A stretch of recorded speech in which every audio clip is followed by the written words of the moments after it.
Hi guys and welcome to Boring History Story Relaxing.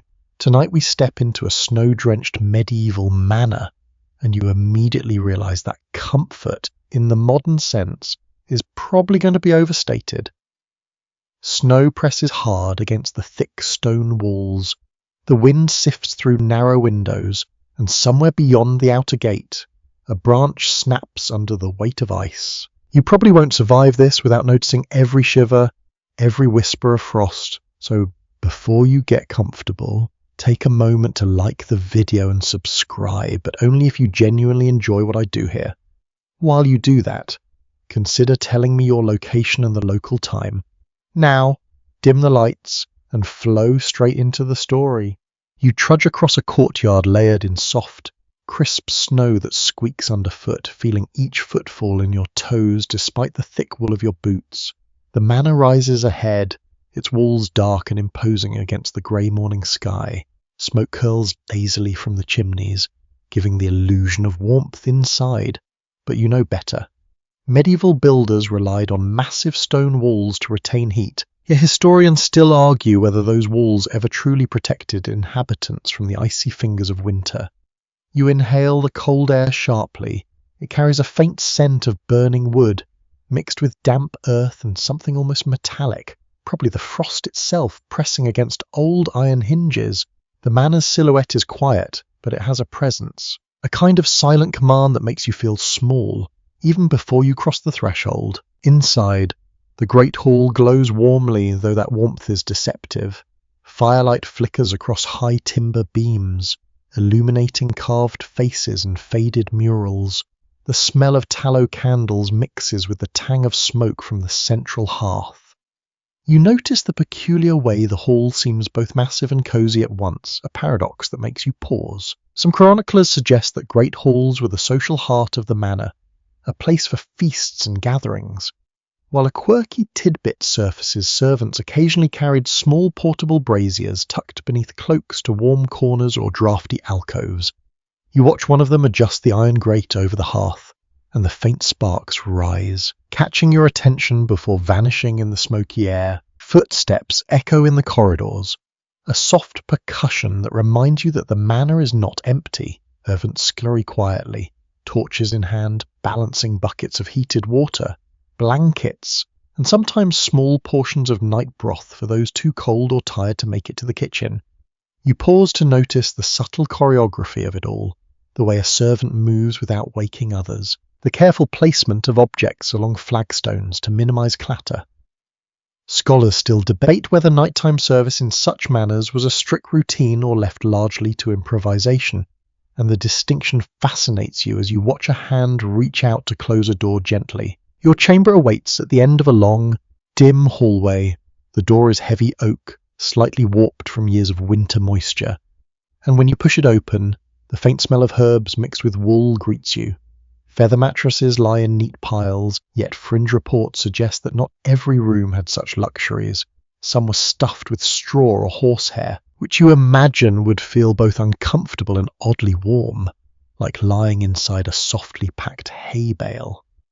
You test the mattress with your hand, feeling the give and the softness, and then notice the thick blankets folded nearby. You wonder if layering would truly suffice against the cold, as historians still argue whether feather beds alone could prevent frost from creeping through even well-tended chambers. Your attention shifts upward to the window, a narrow slit of glass that glimmers with frost patterns.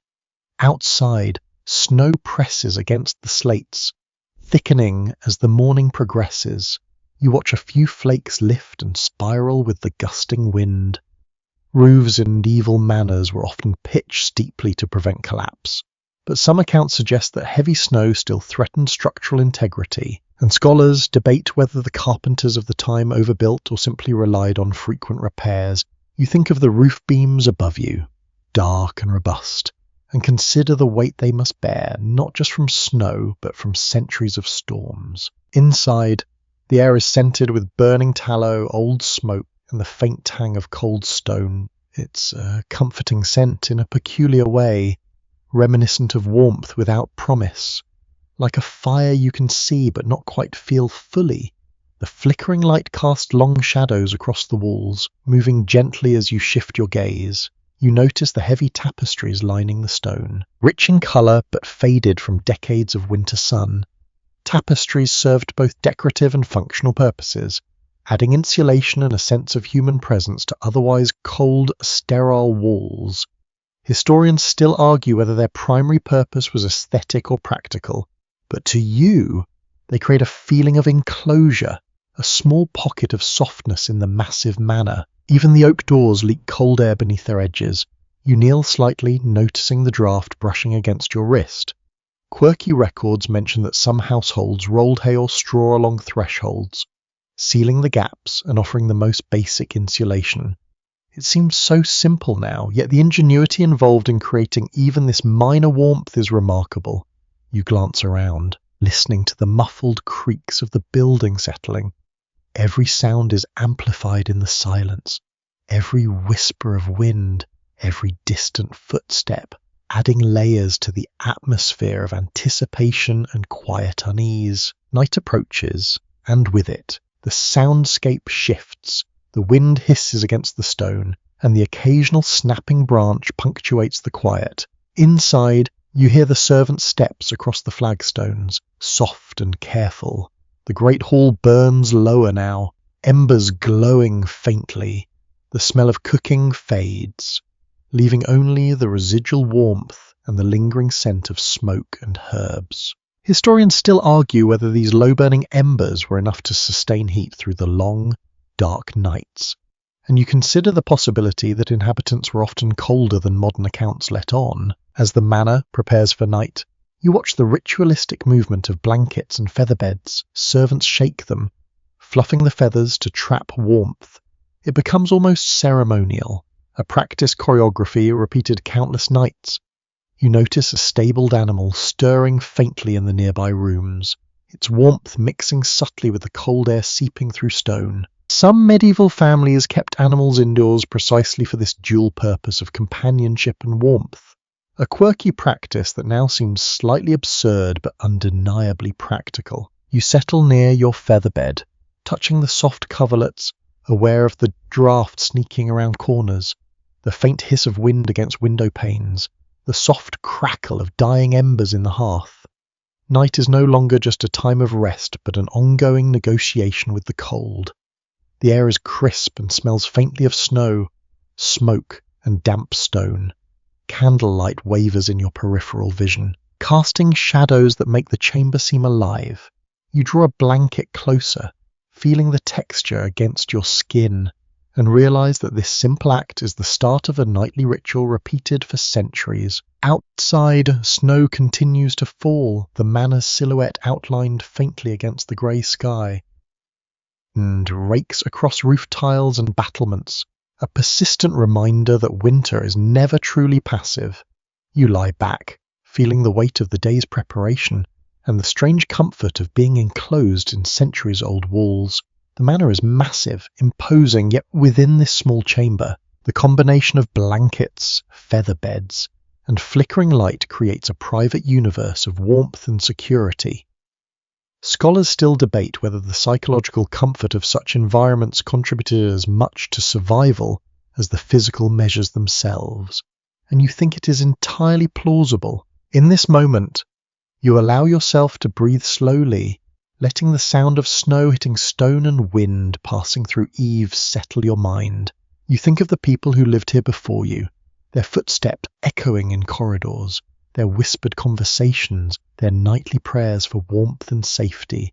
A quirky tidbit comes to mind. Some chroniclers wrote that children slept with heated stones wrapped in cloth at the foot of their beds, a medieval form of a hot water bottle. You smile faintly, imagining the warmth radiating from the stones, just enough to make a difference in a world dominated by cold and shadows. You adjust your position, noticing how the blankets trap small pockets of heat. Outside, the wind hurls itself against walls and roof, but inside you are contained, wrapped in centuries of design, habit, and subtle ingenuity. The sounds and smells blend into a rhythm, lulling you toward the first stages of sleep. Snow continues its descent, silently layering the courtyard in white. The ember glow fades, and with it, the hall's life becomes quiet, leaving only your small chamber, the feather mattress, and the sound of your own breath. The cold remains, but it is distant, softened by walls and textiles.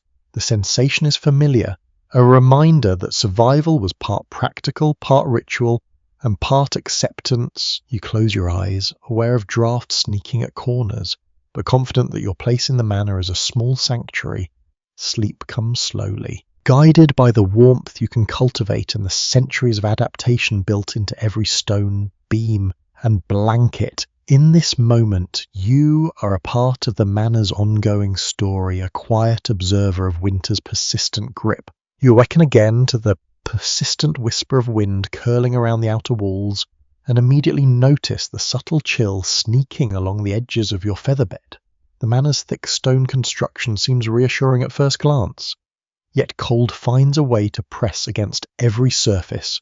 You trudge down the corridor toward the great hall, noticing how each footstep echoes across flagstones slick with frost that has settled overnight. Outside, the snow glistens faintly under a grey dawn, clinging to roof tiles and parapets. A mainstream historical fact is that medieval manors were often designed with massive walls, not just for defence, but to slow the intrusion of cold. Though historians still argue whether the builders truly understood insulation or relied primarily on mass and thickness, the wind gusts pressing against the stone, and you feel the familiar tug of chill that sneaks beneath your clothing, curling around your wrists and ankles. The great hall stretches before you, its timber beams dark with age and smoke, candles flickering as though hesitant to burn against the heavy cold that permeates the space. You notice the faint scent of soot mixed with lingering herbs. Someone has stoked the fire since your last visit, yet the warmth is uneven. Some corners feel almost inviting, while others carry the sharp bite of winter. A quirky tidbit emerges in certain manors. Small braziers were placed strategically in corners at night to create localized warmth for residents prone to cold. You watch a few servants moving with quiet purpose, carrying buckets of hot water and tending to the fires. Their movements are precise, almost choreographed, designed to preserve heat while maintaining warmth. The windows, narrow slits of glass, are glazed with frost patterns that resemble delicate lace. Peering out, you see the snow-laden landscape stretching across the courtyard and beyond.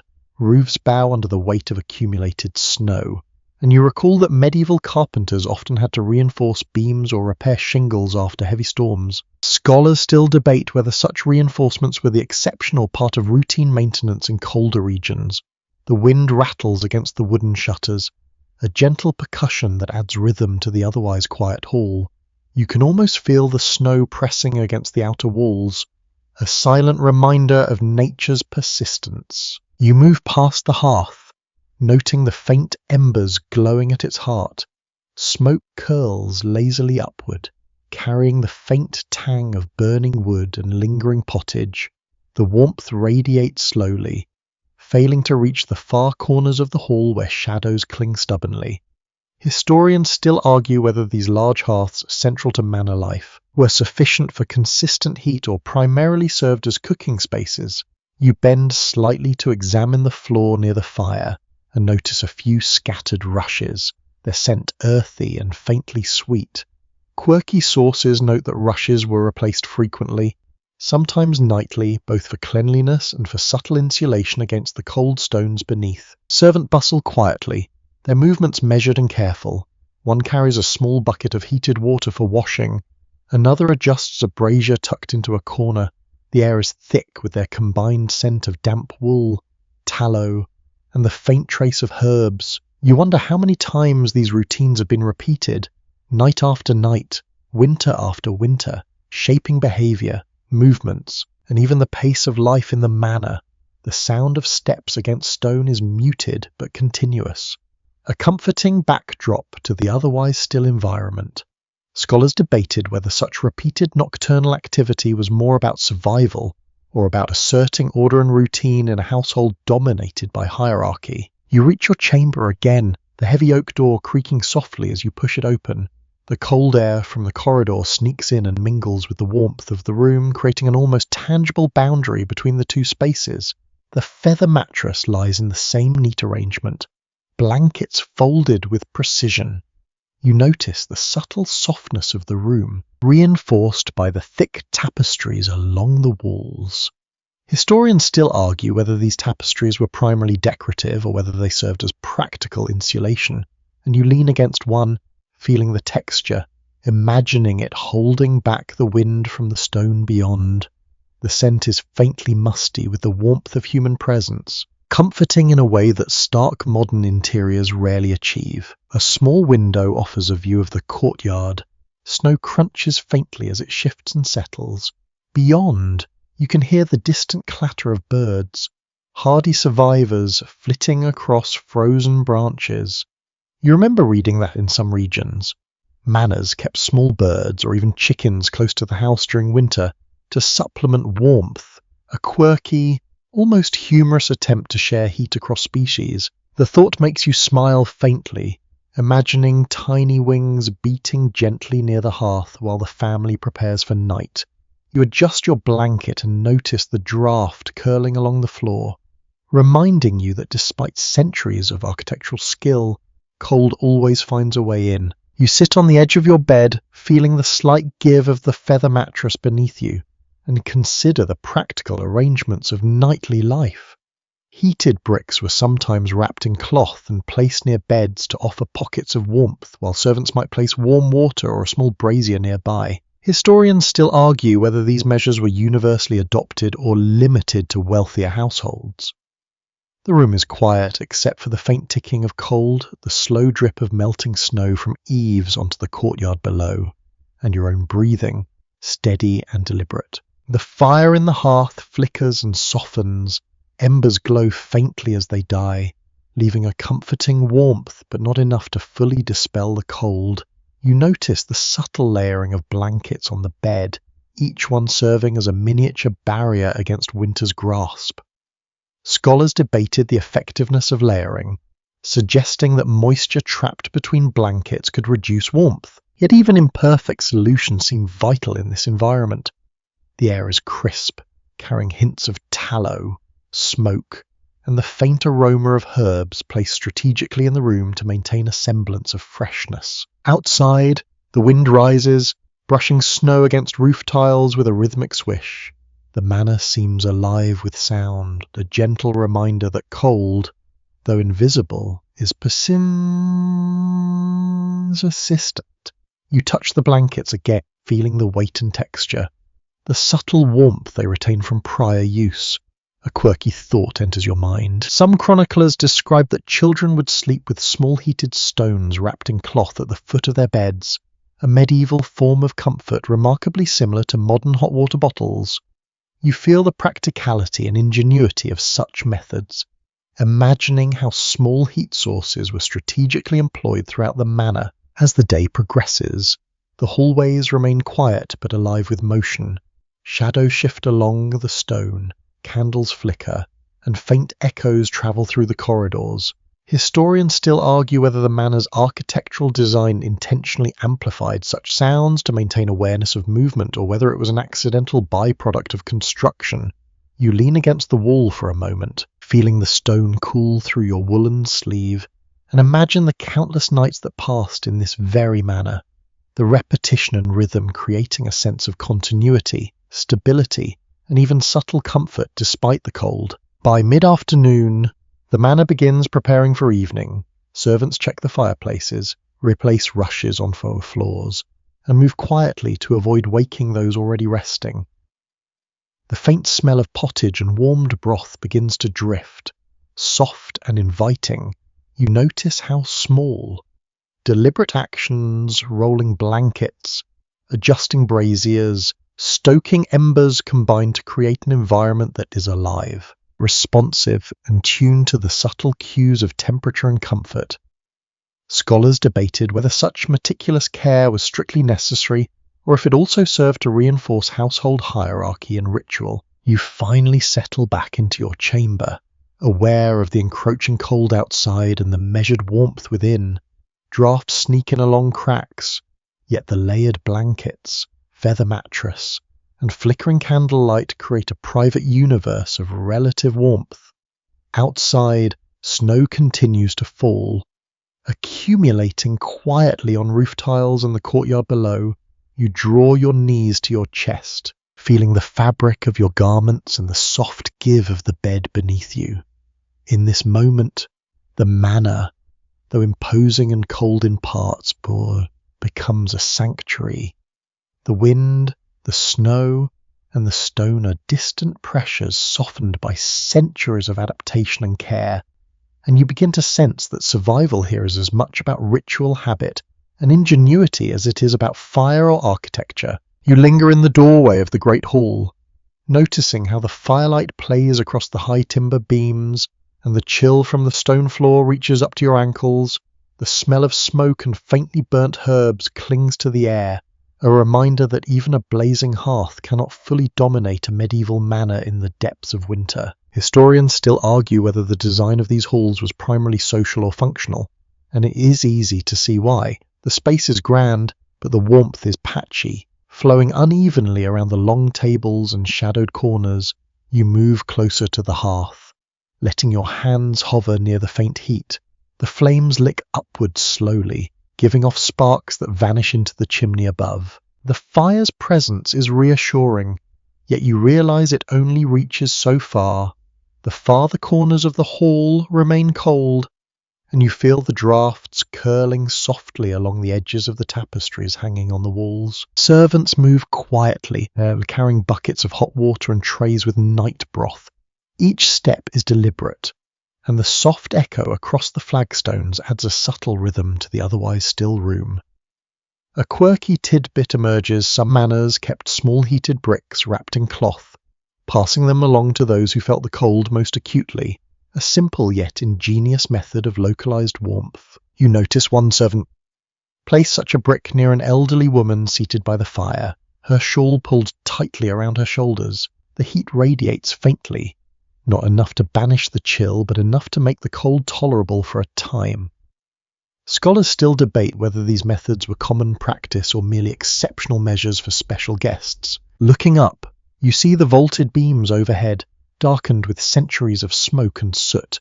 The intricate joinery suggests a level of skill and care that speaks of both artistry and practical necessity. Roofs in medieval manors were often steeply pitched to shed snow, yet the weight of winter storms still pressed upon the timbers.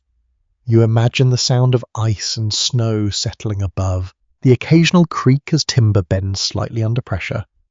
Historians still argue whether the medieval carpenters overbuilt roofs intentionally to anticipate such loads or relied more on regular maintenance after storms. Outside, the grey sky presses down lightly on the landscape, snowflakes drifting lazily across the courtyard, hinting at hours of continued work for roofers and labourers. You shift attention to the tapestries lining the walls, thick and faded, patterned with hunting scenes and stylized foliage. They offer a faint sense of insulation, softening the drafts creeping along the stone. Some accounts suggest that tapestries were hung primarily for decoration, yet their practical use in trapping warmth cannot be ignored. You reach out to touch the fabric, feeling the subtle weave and imagining it holding back the winter air. Footsteps echo faintly from the corridors beyond, servants moving with quiet efficiency, ensuring the manor functioned despite the relentless cold. The smell of food drifts from the kitchen, a comforting mix of pottage, herbs, and baking bread. You note the practicality of night sustenance in medieval households. Small servings of warm broth were prepared for those working late or unable to endure the cold without nourishment. Historians still debate whether this practice was universal or confined to wealthier households. You watch a tray of broth carried carefully toward a side room, the faint steam rising into the hall and mingling with smoke from the fire. The combination of warmth, scent, and ritual creates a quiet sense of order amid the chill. Footsteps approach along the corridor, and you notice the subtle rituals in how doors are opened and closed. Drafts slip along the edges of heavy oak, finding the slightest crack, curling along the floor in ghostly patterns. A quirky tidbit emerges, some households rolled straw or hay beneath doors to reduce these drafts. A simple yet surprisingly effective solution. You kneel briefly to observe the placement of these improvised seals, noting how human ingenuity softened the relentless grip of winter. The manor, vast and imposing, is full of such small adaptations that collectively create a more livable environment. You wander closer to a window, the narrow glass decorated with frost patterns. Beyond, snow blankets the landscape in muted white, softening the outlines of trees and rooftops. Wind rattles the shutters faintly, a rhythmic sound that underscores the persistence of cold outside. Scholars debated whether chroniclers exaggerated storm severity in their accounts, but the visual weight of snow and ice here feels undeniably heavy. You consider the skill required to maintain the manor in such conditions, chopping firewood, shoveling paths, tending to livestock, repairing roofs, and ensuring that every hearth remained lit. The coordination required for a single winter night is remarkable. Your gaze returns to the hall, where candles flicker gently, their glow reflecting off polished metalwork and faintly on the timber beams above. The warmth is limited but comforting. You notice the ritualistic movements of servants as they check braziers, adjust firewood, and quietly prepare for evening rest. Historians still argue whether such routines were primarily practical or also served to reinforce hierarchy and discipline. You think of how even small actions, repeated nightly, contribute to the overall functioning of the manor and the survival of its inhabitants. You pass near the hearth, feeling the uneven heat on your skin. The fire's glow reaches part of your body while other parts remain chilled. This unevenness emphasizes how every small innovation, every ritual, every tapestry, blanket, or heated brick matters. You touch the thick wall near the hearth, noting its solidity and coldness, and you imagine how the stone stores heat slowly through the day, releasing it faintly at night. A quirky observation: some chroniclers describe that walls were rubbed with animal fats to create a faint insulation barrier, another testament to inventive, if unconventional, methods for comfort. The hall quiets further as night approaches. Footsteps fade into corridors, and the great hall, despite its size and presence, feels more intimate under the soft light of dwindling embers and candles. You notice the subtle layering of textiles, the placement of braziers, and the careful arrangement of rushes on the stone floor. Scholars still debate how effective these combined measures were at creating lasting warmth. Yet there is no doubt that inhabitants relied on them heavily. You imagine settling in, feeling the tactile contrast of hard stone beneath soft blankets and the faint warmth radiating from nearby embers. Outside, snow continues its slow descent, brushing against the roof and scraping lightly across the courtyard. You catch the sound of distant animals, perhaps a dog or a cat, moving carefully over the snow, adding life to the otherwise silent environment. Footsteps echo lightly again, servants or perhaps a guard making their rounds. A mainstream historical fact even in wealthy manors. Vigilance was maintained through the night, both for security and for ensuring that heating of fires and food supplies remained adequate. You feel a small sense of security in this routine, a quiet reassurance that human presence is always nearby, maintaining order and warmth against the persistent cold. You finally step back toward your chamber, noticing the interplay of warmth and chill throughout the manor. Drafts snake along corridors, but the thick walls, tapestries, and careful arrangement of fires and textiles create a subtle protective envelope. The air carries the sense of smoke, tallow, herbs, and faintly of the snow outside. You draw your coat tighter, feeling the layering of wool against your skin, and acknowledge the careful choreography that allows life to continue in this frozen environment. Historians still debate whether such nightly routines were primarily practical or social, yet their effectiveness is apparent as you pass through warm zones into cold ones and back again. Your chamber awaits, inviting you to pause and reflect on the manifold adaptations that shape life in winter. Heated bricks, feather beds, layered blankets, tapestries, and strategic fire placement create small pockets of warmth that, when combined, allow survival and comfort. The manor is a living system, responsive to both nature and human ingenuity, and you notice how each sensory detail, the faint scent of smoke, the touch of thick textiles, the muffled sounds of movement, and the intermittent warmth interweaves to create a sense of containment and security. Outside, the snow falls steadily, blanketing the landscape and muffling distant sounds, while inside, the balance of warmth and chill creates an atmosphere that is at once challenging and strangely soothing. You move quietly through the long corridor, noticing how the faint scent of smoke mingles with the crisp chill creeping in from the outer walls. The floor beneath your boots is cold, and each step sends a slight echo bouncing softly along the stone. The torches flicker as servants move past, carrying bowls of hot pottage and stacks of blankets. It's well documented that medieval manors depended heavily on fur and textiles to create pockets of warmth. Yet you realise just how uneven that warmth can feel. In some areas, you can feel the chill curling up along the edges of your coat, while in others the soft glow of embers radiates a gentle heat. You pause to take in the scene: a long hall, massive beams above, faint shadows dancing across the walls, and the quiet hum of human activity maintaining life against the snow and ice pressing against the manor. Interestingly, a few servants carry small braziers tucked beneath their cloaks, heating the water for night-time chores while also providing their own portable warmth. You watch a young woman set one near a sleeping child, and the faint red glow from the coals creates a delicate halo around the child's bed. Experts continue to debate whether these small heat sources were widely used or were occasional luxuries for wealthier households. The subtle ingenuity is clear to you, though. Every small flame, every strategically placed blanket, every patch of warmed floor seems to speak of centuries of learned adaptation to harsh winter nights. You approach a window and press your palm against the cool glass, noticing the delicate frost patterns etched by the freezing air outside.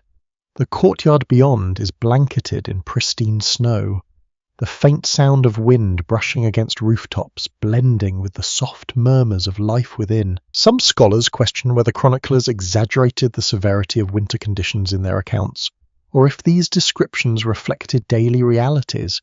Yet you can feel the truth in the biting air, slipping through tiny cracks. The snow rests heavily on eaves and roof tiles, reminding you that maintenance and vigilance were constant necessities for survival. Footsteps echo faintly down the corridor, and you observe the servants' careful movements. One carries a tray of broth, another adjusts a brazier in the far corner of the hall. A surprising detail is that in certain households, heated stones wrapped in cloth were placed at the foot of the beds to warm feet overnight, an early form of hot water bottle. You consider the thoughtfulness of such simple solutions. Small innovations like these punctuate the starkness of cold stone and unheated rooms, offering comfort that seems minor but makes all the difference when temperatures dip sharply. You pause near the central hearth, watching the faint red embers glow and rise into the chimney. Smoke curls lazily above, bringing a subtle scent of tallow and wood. Researchers have long discussed whether these large hearths were primarily for cooking or if they also functioned as the main heating system, and it seems plausible they served both purposes. The uneven heat is evident. Some areas are warmed enough to lean against, while others remain frigid. Yet this fluctuation adds rhythm to the space, a gentle pulse reminding you that even a great hall cannot contain winter entirely. The tapestries lining the walls sway slightly as drafts press against them. You reach out and feel the texture under your fingers. These heavy fabrics soften the cold and muffle sounds, creating small islands of comfort. Experts continue to debate whether medieval households prioritized these textiles for insulation or for decoration, but their effectiveness is palpable. You imagine the hands that wove them, the care taken to hang them just so, and the centuries of people who relied on them to survive bitter nights. Each fold and fibre seems to hold memory and purpose. A faint scratching from the corridor catches your attention. Perhaps a rodent seeking warmth, or the subtle scurrying of a cat moving silently along the stone. Interestingly, some manor records indicate that animals were kept indoors not just for food or companionship, but also for their subtle contribution to warmth. You can almost feel the gentle heat radiating from stabled animals nearby. A quiet reminder of how every element in the manor served multiple functions during winter. You glance at a side table where a small pot of night broth waits. The aroma is gentle and grounding, a combination of cooked grains and vegetables simmered carefully over hours. Scholars debated whether providing such nourishment at night was common or reserved for those with specific duties, but its presence here demonstrates an awareness of comfort and survival that extends beyond the physical structure. You lift the bowl slightly, inhaling the warmth rising from it, and imagine the ritual care that went into every meal, every preparation, every movement in this frozen environment. The fire flickers again, casting shadows across stone and timber. You notice how the light seems to move in waves, softening corners that would otherwise feel empty and cold. Some chroniclers noted that light itself was considered a form of warmth, and while modern understanding differs, the psychological comfort of flickering flame is undeniable. A surprising detail is that some households added herbs to the fire for fragrance and subtle healing properties. Combining sensory warmth with medicinal purpose, you breathe in the faint scent, feeling a sense of calm settle alongside the physical warmth. You walk toward your chamber once more, feeling the subtle pull of warmth along the walls nearest the hearth and the lingering chill along the corridor floors. It is clear that medieval living demanded awareness every step, every shift of textiles, every ember tended with care. Experts continue to discuss the balance between structural design and human ingenuity in creating habitable spaces, and you realize that both were necessary. Without conscious intervention, the massive walls would trap cold as efficiently as heat, and survival depended on these learned nightly routines. Finally, you push open the door to your chamber. The familiar scent of herbs, smoke, and worn wool greets you. The feather mattress lies in place, blankets folded carefully, waiting for you. A heated brick sits nearby, faintly warm, and you feel the comforting, tactile reminder that survival here is a combination of architecture, ingenuity, and attentiveness. Outside, snow presses silently against the manor's outer walls. Inside, warmth is fragmented but present, sufficient to create a small haven from the relentless cold. Researchers have long discussed whether such havens were as effective as records suggest, but the immediate sensation of warmth and comfort seems to answer the question for tonight. You settle onto the bed, feeling the soft give of the feathers and the protective layering of blankets. The cold creeps faintly along the edges, but the heat from embers, heated stones, and thoughtful arrangements of textiles forms a quiet counterpoint. The manor itself feels alive, responsive, and protective. Even with the wind rattling against the outer walls, you can sense the careful choreography of human activity that keeps the environment bearable. A surprising observation comes to mind. Some chroniclers describe the deliberate placement of herbs on beds to ward off illness during long, cold nights, a blend of superstition and practical care that is strangely effective in enhancing the perception of comfort. The hallways grow quieter as evening settles fully. Footsteps are faint and careful, the flicker of candlelight softening every corner. You feel the rhythm of the manor's activity, the movement of servants, the faint warmth of fires, the subtle hum of animals nearby like a heartbeat. Experts continue to debate whether such routines were primarily practical or a reflection of social hierarchy, yet their effect is indisputable. Each element contributes to survival: heat, light, ritual, and attention to detail, blending seamlessly in a way that allows life to persist despite winter's cold grip. You draw your blanket closer, adjusting for maximum comfort. Outside, snow continues to fall, layering the courtyard, muffling distant sounds. The manor's stones hold warmth where they can. Tapestries soften drafts, and the fire's faint glow offers both physical and psychological comfort. You lie back, aware of every texture and scent, every flicker of flame, every soft murmur of the night. Survival in the manor is not passive. It is an ongoing negotiation with cold, a careful orchestration of environment, resources, and ritual. In this quiet moment, you can appreciate the remarkable ingenuity and adaptability of those who lived through winter nights centuries ago. You follow the faint glow of the great hall's embers toward the side chambers, noticing how shadows stretch long across the stone floor. The air carries the familiar mixture of smoke, faintly burnt herbs, and the subtle scent of damp wool. It is well documented that medieval households relied on layered clothing, thick blankets, and textiles like tapestries or rushes to retain heat in winter. Yet even these measures cannot entirely banish the chill seeping through massive stone walls. You pause at a doorway, feeling the contrast between the slightly warmer hall and the cooler corridor beyond. Every step is deliberate, the flagstone cold beneath your boots, reminding you that warmth in a medieval manor is something earned and maintained rather than freely given. Interestingly, a servant carries a small brazier tucked under her cloak, setting it carefully in a corner of a nearby chamber to radiate subtle heat.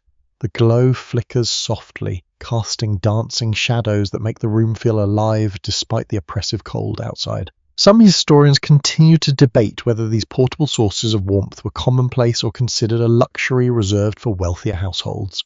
You watch as she positions it near a stack of blankets, and for a moment, the room feels less inhospitable, a tiny island of comfort against the vast winter beyond. The tapestries lining the walls sway gently in response to a faint draught curling beneath the heavy wooden door.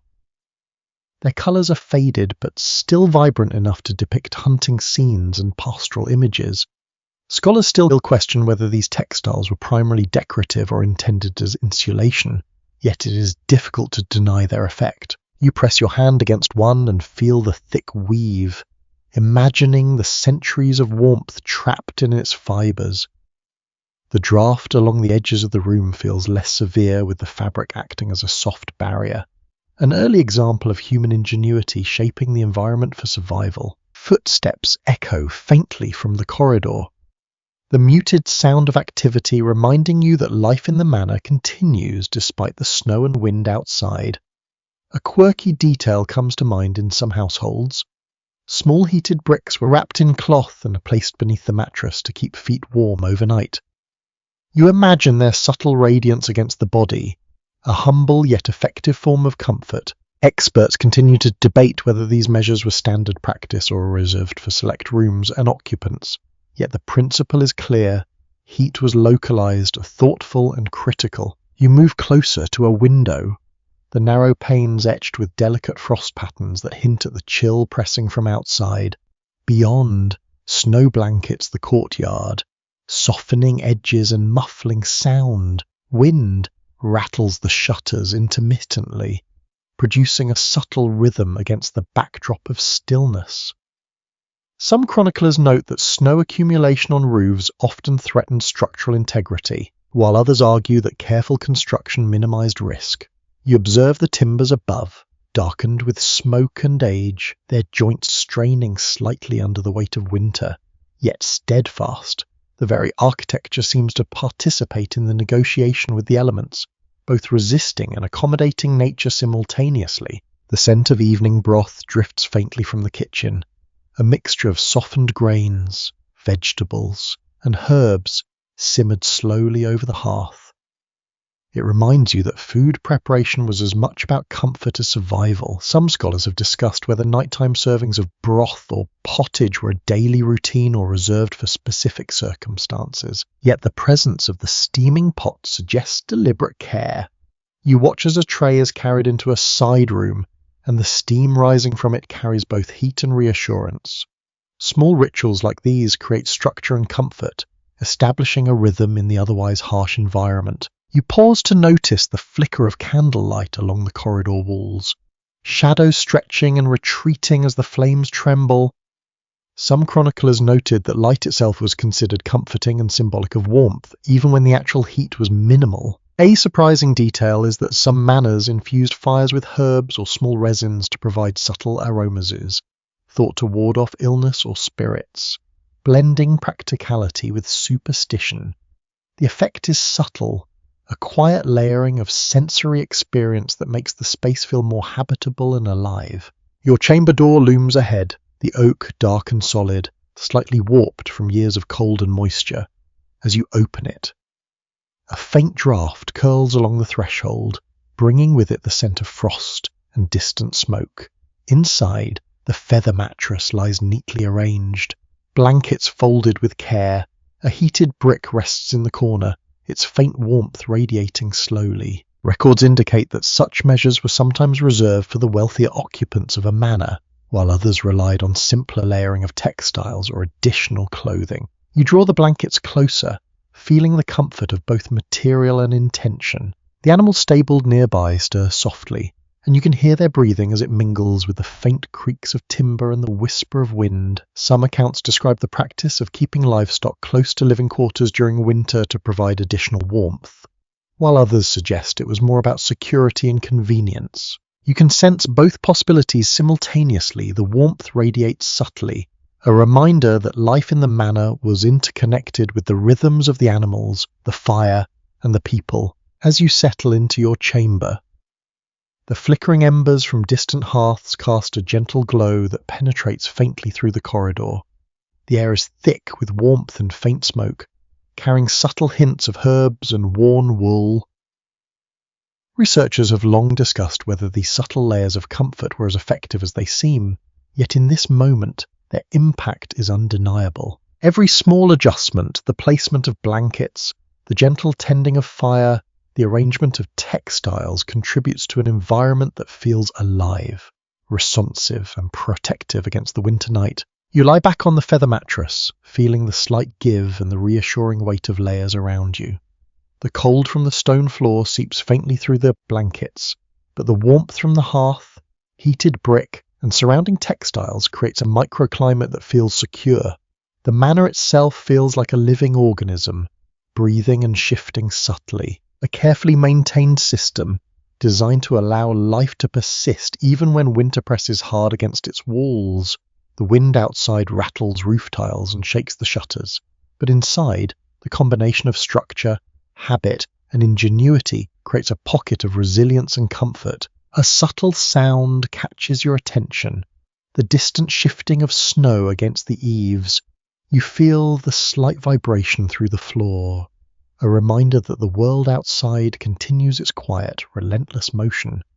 Surprisingly, some chroniclers suggested that residents found the sound soothing, a rhythmic backdrop that reinforced the feeling of enclosed security. You adjust your blankets, noticing the textures of wool, feather, and the faint heat radiating from the brick.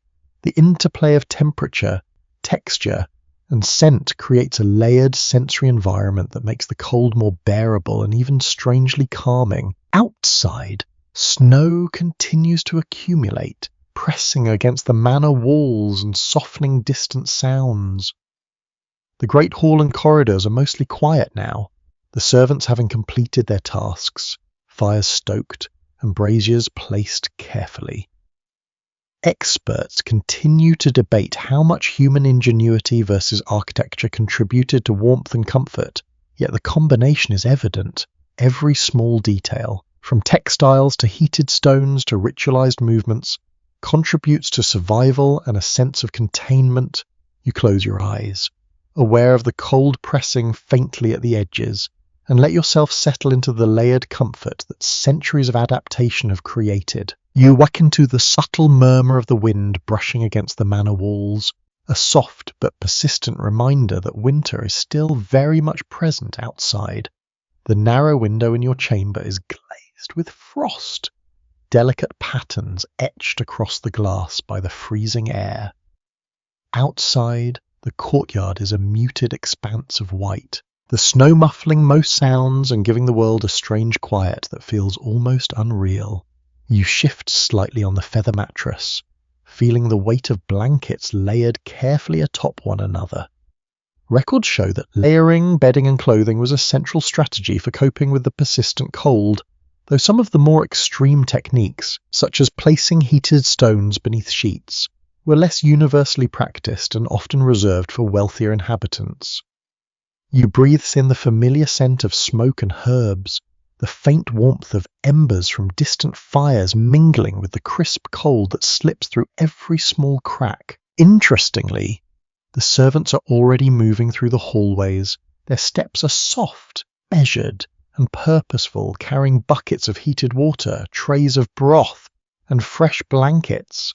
A small brazier glows in the corner of the hallway, providing localized warmth and a sense of comfort for anyone passing nearby. Experts continue to debate whether such portable sources of heat were widespread or reserved for particularly important rooms, but the effect is immediately apparent.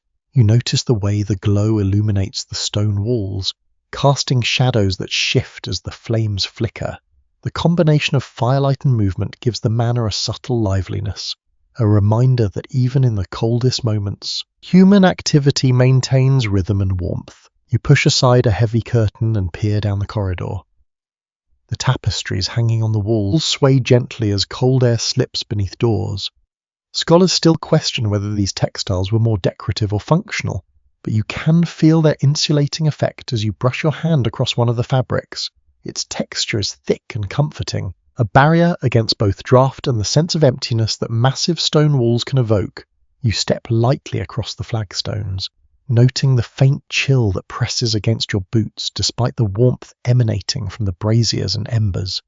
Every movement seems to require a small negotiation with the cold, a subtle awareness of space and temperature and the architecture surrounding you. A faint aroma drifts from the kitchen, warm and inviting, a mixture of softened vegetables, cooked grains, and faintly sweet herbs. Some chroniclers indicate that small nighttime servings of pottage or broth were sometimes provided to residents who remained awake for chores or tending fires. Others suggest this was limited to the family or high-ranking servants. You inhale deeply, feeling a minor comfort in the knowledge that warmth and nourishment are present, even in these early hours. The interplay of scent, warmth, and light reinforces the careful orchestration required to survive winter nights in a manor. Footsteps echo from the corridor, faint but steady. One servant adjusts brazier near a doorway, while another gently shifts blankets on a sleeping child. A quirky detail appears in your mind in some households. Heated bricks or stones wrapped in cloth were placed at the foot of beds, providing subtle but consistent warmth for those sleeping on cold stone floors. You imagine the gentle heat radiating through the blankets. A humble yet clever adaptation. Experts debate how widespread this practice was, but the principle of localized warmth remains clear. Every small effort combines to create microclimates that allow rest, comfort, and ultimately survival during harsh winter conditions. You pause near the hearth, noting how embers glow faintly even after hours of burning. Smoke curls upward, carrying the subtle scent of tallow, herbs, and faintly scorched wood. Some researchers suggest that the psychological effect of seeing flames and their flickering light was nearly as important as the actual heat produced. You consider this as your eyes trace the shadows along the beams and tapestries. There is a rhythm here, a gentle movement of warmth, light, and human care that softens the otherwise unyielding cold of the stone walls. A sudden creak of the roof above reminds you of the snow pressing down from the outside.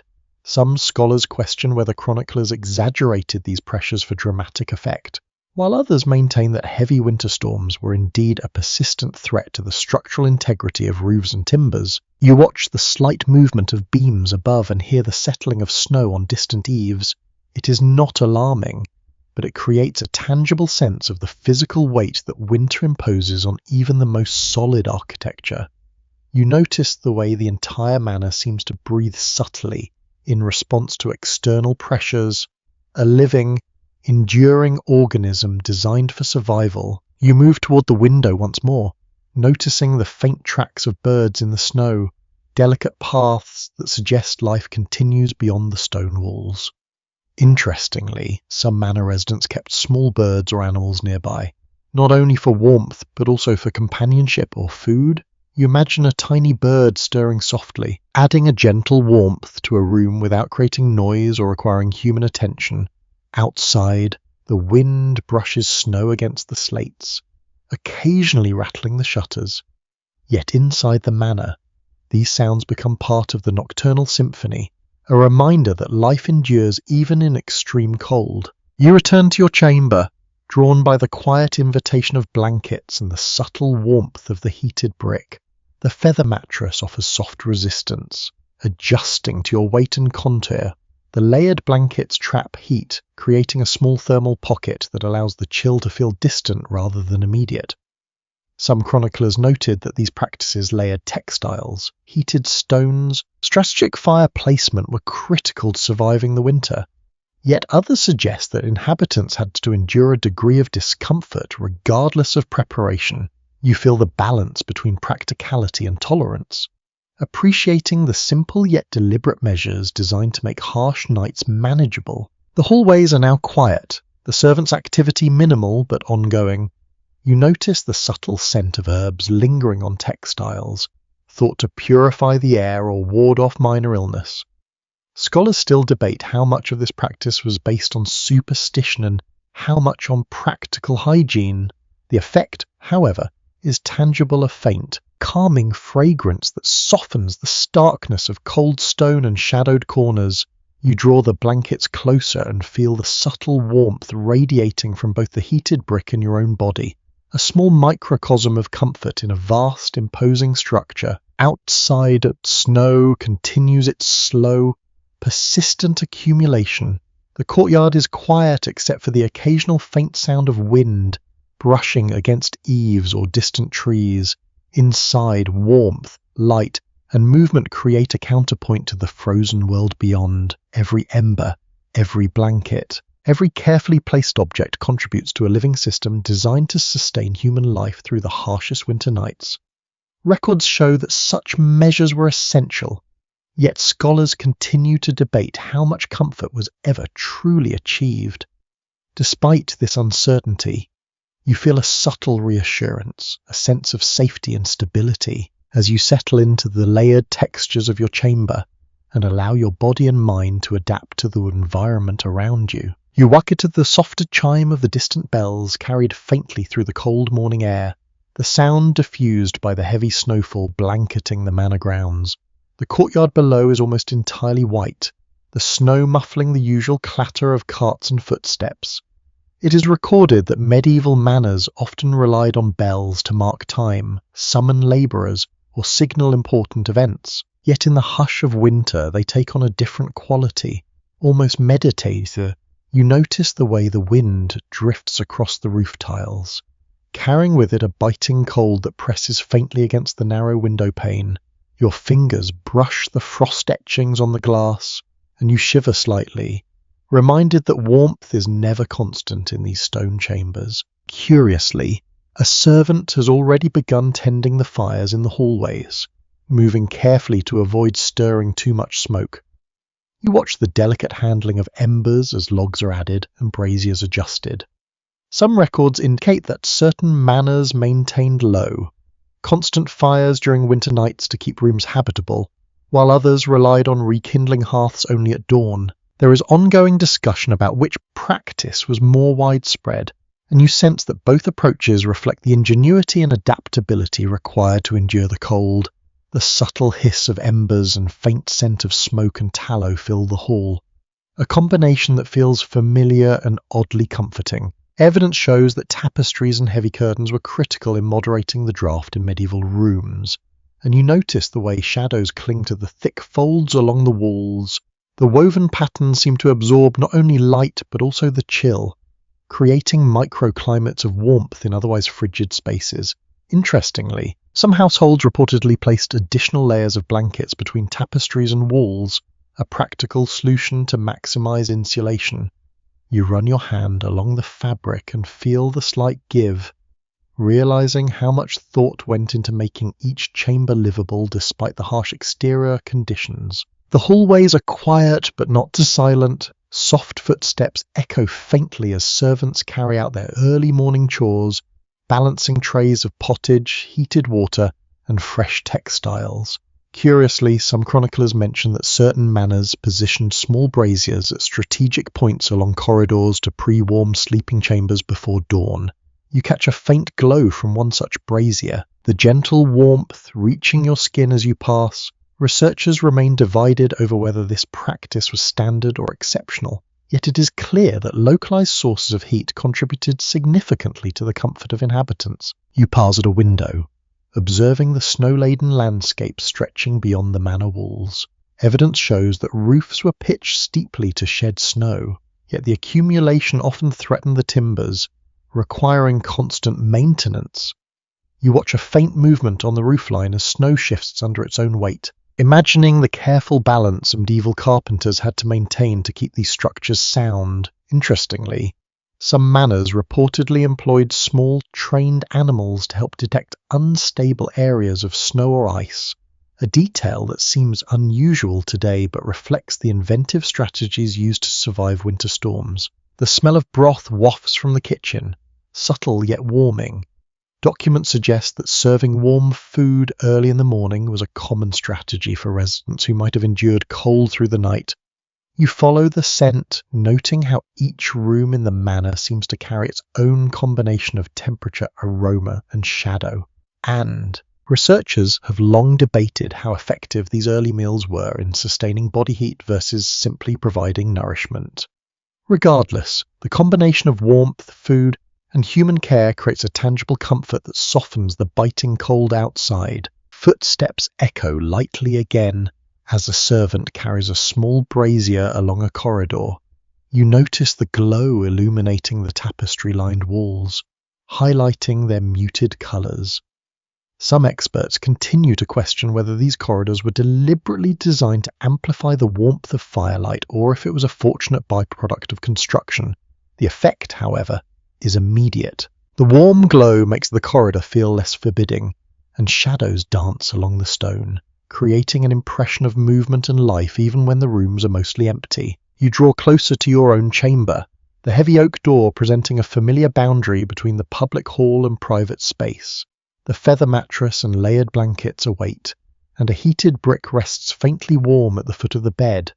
Curiously, some chroniclers report that residents would rotate heated bricks throughout the night to maintain even warmth, a subtle form of nocturnal strategy that reflects careful observation of the body's response to cold. You adjust your blankets, feeling the warmth seep gradually through the layers, and appreciate the small yet deliberate measures that make enduring winter nights possible. The animals in nearby stables shift softly, their breath mingling with faint scents of hay and manure that pervade the lower chambers of the manor.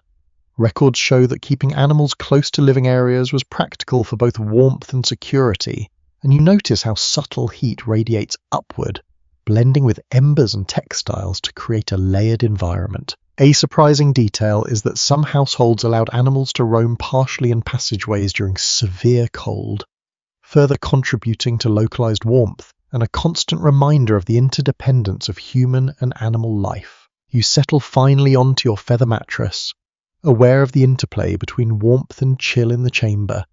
The heated brick radiates gently, blankets trap your body heat, and the scent of herbs lingers faintly in the air. Evidence shows that residents of medieval manors often relied on these combined strategies to endure nights of extreme cold. You close your eyes, letting the subtle sensory cues, the glow of embers, the faint sounds of footsteps and animals, and the texture of layered textiles guide your body toward rest. Outside, snow presses quietly against the manor walls, yet inside the combination of design, habit, and ingenuity forms a comforting, protective cocoon, allowing sleep to arrive despite winter's persistent bite. You walk slowly to the soft hush of snow brushing against the manor's outer walls, each flake landing silently on the courtyard below. The cold creeps faintly along the edges of your blankets, but the layered textiles, feather mattress, and heated brick keep the chill at bay. It is recorded that medieval households often relied on multiple layers of bedding to retain warmth, though some chroniclers suggest that even this was not always sufficient on the coldest nights. You press your hand against the smooth oak door of your chamber and feel the faint draught curling in along the threshold. Outside, the snow is thick and unbroken, stretching like a white carpet across the manor grounds. Interestingly, the servants are already moving quietly through the corridors. One carries a small tray of warm broth for those who rose early to tend fires or animals. You notice the deliberate care in their movements, soft footsteps avoiding echoes while balancing the steaming liquid. Documents suggest that such early nourishment was common, though some experts debate whether it was intended primarily for comfort, survival, or both. The aroma of broth mingles with faint smoke from distant hearths, and you find yourself inhaling deeply, appreciating the subtle warmth it bring to the otherwise cold hall. You step into the corridor, noticing the sway of tapestries as drafts slip beneath doors. Some records indicate that tapestries served both decorative and practical purposes, softening the impact of cold stone walls. Curiously, certain manors layered additional textiles between tapestries and stone to maximize insulation, a detail that highlights the ingenuity residents applied to endure harsh conditions. Your fingers brush against the thick woven fabric, feeling the density and slight give, and you imagine centuries of winter nights that passed under these same walls. Shadows dancing across fibres warmed by the glow of firelight. The great hall lies ahead, its hearth glowing faintly, embers radiating soft warmth. Researchers have long discussed whether these central hearths were sufficient to heat the entire hall or primarily served cooking purposes. You notice the difference in temperature between areas closer to the fire and those further away, the uneven warmth emphasizing the need for careful positioning of blankets, textiles, and heated bricks. A surprising detail is that some households employed portable braziers along corridors to create localized heat zones, effectively turning the manor into a patchwork of small, managed warm areas. You glance toward the windows, observing frost patterns etched delicately across the narrow panes. Beyond, snow mutes the landscape, softening the outlines of trees, fences, and roof lines. Some chroniclers exaggerate the harshness of winter in literary accounts, yet the visual weight of snow on eaves and roof tiles suggests the challenges were indeed formidable. Experts continue to debate whether roofs were overbuilt to anticipate the weight of accumulated snow or maintained routinely to prevent collapse. You imagine the carpenters and labourers who adjusted timbers, swept snow, and repaired tiles to ensure survival and functionality. Footsteps echo faintly behind you, the subtle rhythm of servants carrying out essential tasks. Curiously, some manor residents rotated heated stones between rooms to provide gradual warmth for those sleeping in cooler chambers. You notice the faint glow of one such stone as it rests near a door, radiating warmth in a quiet, understated way. Records indicate this method was likely reserved for wealthier households, though the principle of localized heat was probably more widely applied in some form. You can feel the difference it makes as you pass, the air immediately less biting, the stone floor beneath your boots more tolerable. The smell of herbs lingers in the hallways, mingling with smoke and faint traces of cooking. It may amuse you that some households burn dried herbs in small fires, believing they purified the air or warded off minor illness. Scholars have long debated the balance between superstition and practical hygiene in such practices, but their subtle effect is undeniable. The fragrance softens the harshness of the stone environment, creating a gentle layer of comfort that persists despite the snow pressing outside. You inhale the faint aroma and feel a measure of calm settle over you, a small sensory reassurance that life inside the manor is maintained thoughtfully. You reach your chamber again, the familiar oak door a reassuring boundary between public and private space. The feather mattress lies ready, blankets folded neatly, heated brick in place. Evidence shows that such preparations were common in manors during winter months, ensuring that residents could endure cold nights with minimal discomfort. You lay down carefully, noticing the subtle warmth seeping from the brick and the cozy layering of textiles. Outside, snow continues its slow accumulation, muffling distant sounds and isolating the manor in a quiet, white embrace. The animals in nearby stables stir faintly, their soft movements adding a subtle, living warmth to the building. Some chroniclers indicate that livestock were kept close during winter both for heat and security. Interestingly, in certain households, animals were even allowed partial access to passageways to supplement warmth in specific areas. You hear the faint shuffling of hooves and breathing, a gentle reminder that the manor is a living ecosystem, sustained through cooperation between humans, animals, and the careful management of environmental factors. You settle fully into the mattress, drawing blankets tightly around yourself. The combination of heat from embers, heated brick, and layered bedding forms a protective cocoon that contrasts sharply with the snow pressing against walls outside. Documents suggest that these combined strategies were vital for endurance, while researchers remain divided on whether they provided true comfort or simply mitigated extreme discomfort. You close your eyes, letting the subtle sounds, the wind, faint footsteps, the soft rustle of animals blend into a background rhythm that encourages rest. The manor feels alive around you, its architecture, rituals, and human ingenuity combining seamlessly to create an environment where survival and comfort coexist, even during the harshest winter nights. You step cautiously into the main corridor, the flagstones cold beneath your boots, and the faint smell of smoke from the hearth still lingers in the air. Snow presses heavily against the outer walls, muffling distant sounds from the courtyard and giving the manor a quiet, almost suspended quality. Documents suggest that medieval roads and manor approaches were often treacherous in winter, becoming muddy or icy depending on temperature. Yet here, within the walls, the pathways are carefully maintained. You notice the slight crunch of frost underfoot as you move, the sound magnified by the stillness surrounding you.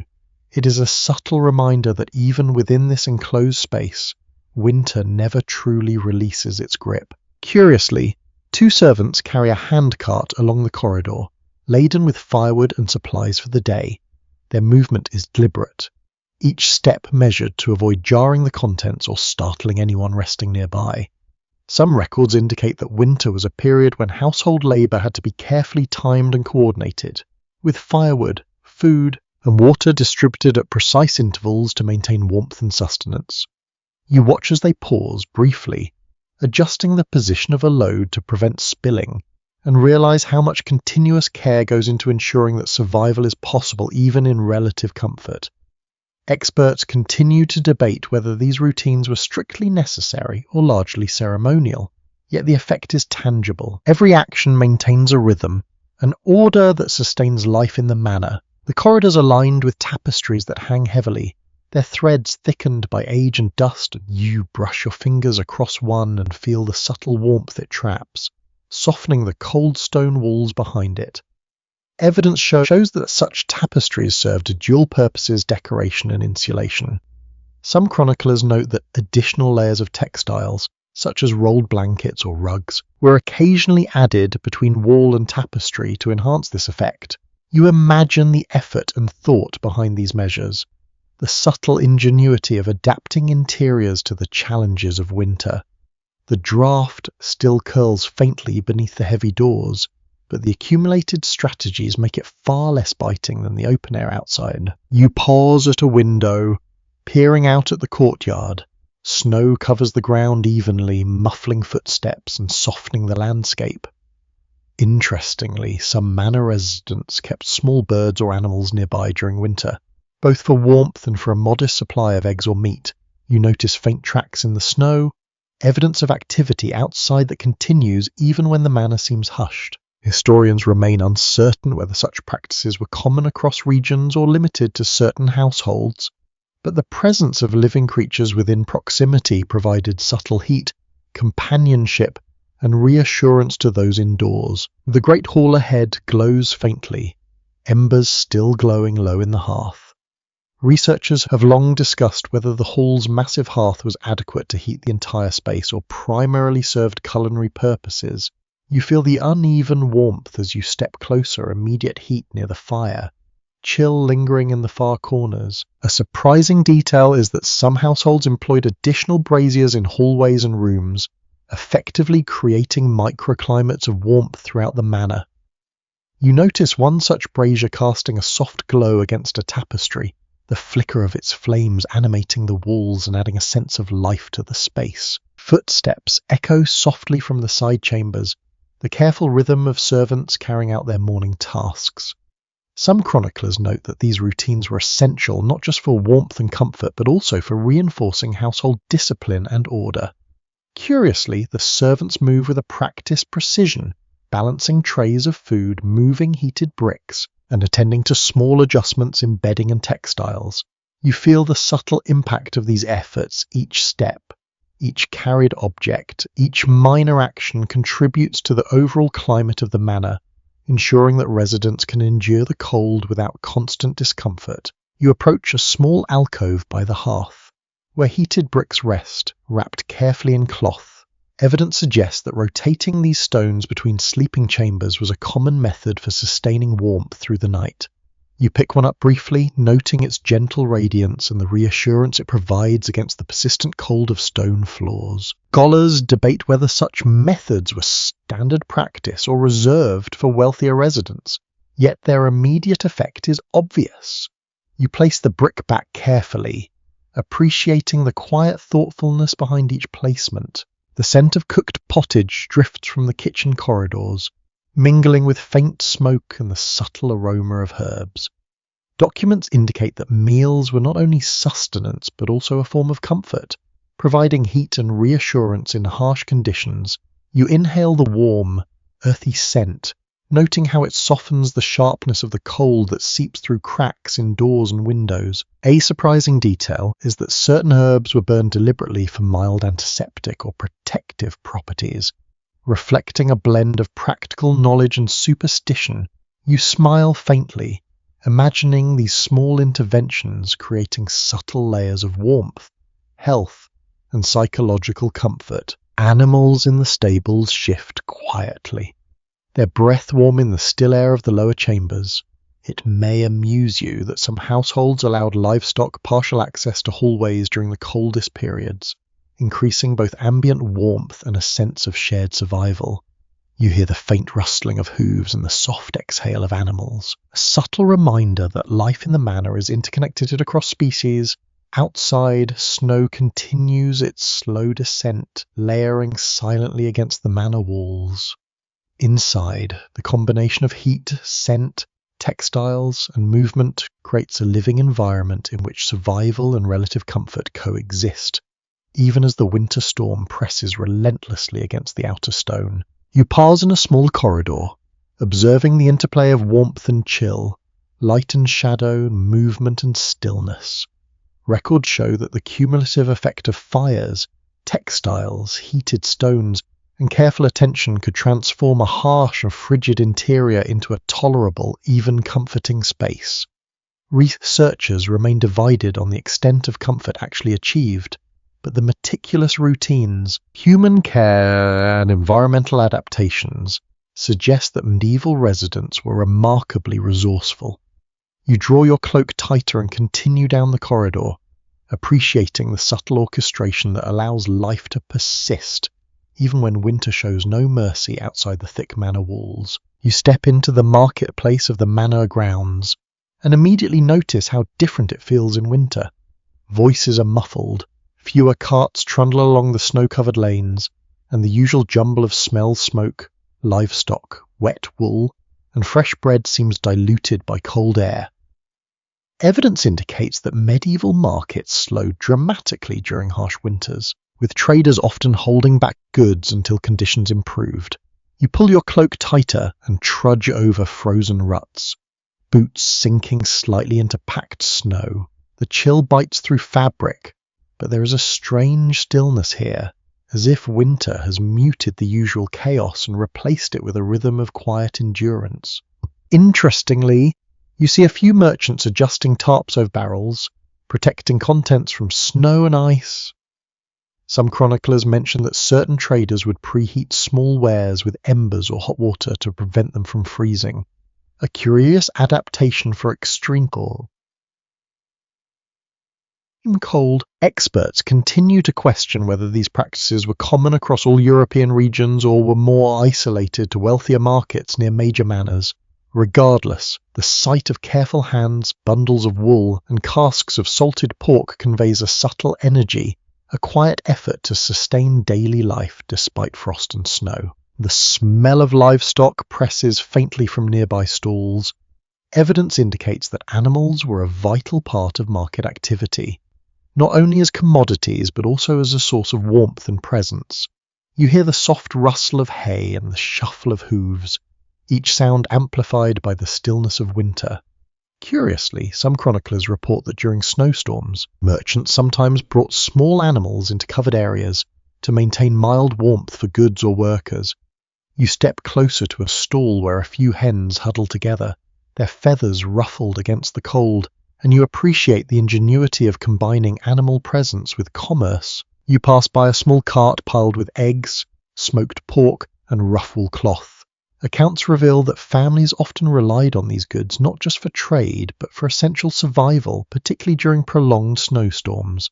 You watch the father and eldest daughter of a local household balance the load, carefully placing each item to prevent tipping. Historians have yet to agree on whether winter trade was largely local, or if some goods travelled surprisingly long distances despite harsh conditions. The slow pace and deliberate care suggest that maintaining any commerce during snow-laden months required skill, patience, and communal cooperation. The faint scent of cooking drifts from a nearby stall, grains simmering in a small iron pot over a controlled fire.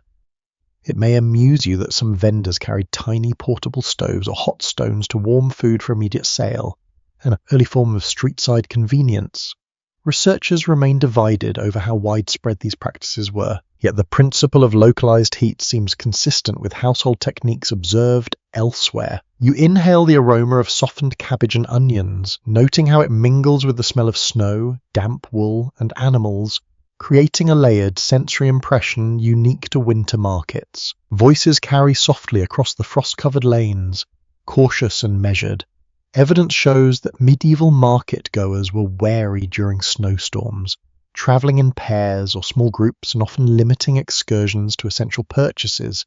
You notice a few villagers eyeing each cart carefully, gauging both product and stability under difficult footing. A surprising detail is that some vendors used ropes or poles to stabilize carts against icy wind, a small but effective innovation to ensure goods survive transit.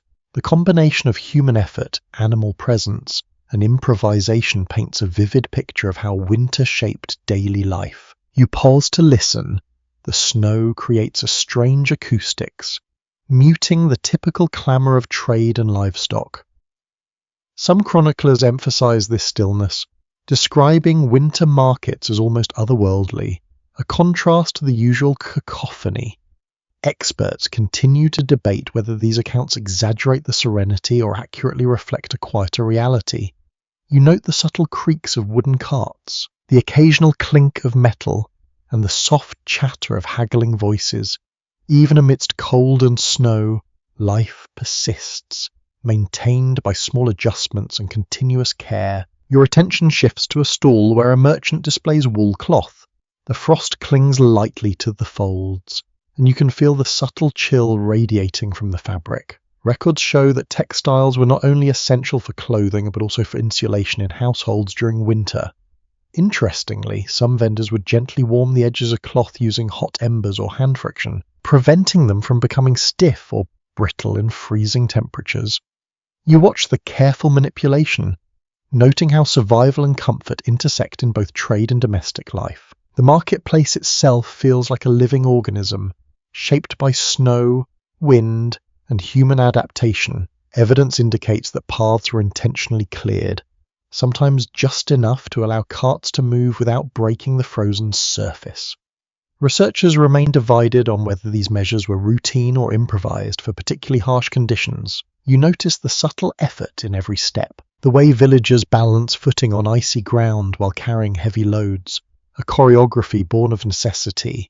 The combination of snow, careful movement, and human ingenuity creates a rhythm, a quiet pulse that sustains life even in extreme cold. As you prepare to leave the market and return to the warmth of the manor, you take a moment to observe the interplay of cold and survival, the soft crunch of snow beneath boots, the careful adjustment of carts and goods, the warmth radiating from small fires, and the muted voices of traders combine into a sensory tapestry that is both calming and instructive. Accounts reveal that winter markets were a vital part of life, maintaining food, textiles, and social connections despite harsh conditions. Curiously, even the smallest interventions, heated stones, wrapped goods, careful foot placement made an enormous difference.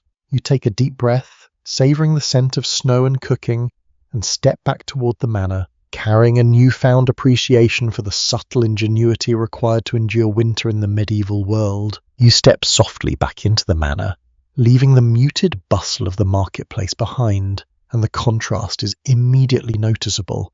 The corridors are quieter, the flicker of firelight casting long shadows across the stone floors.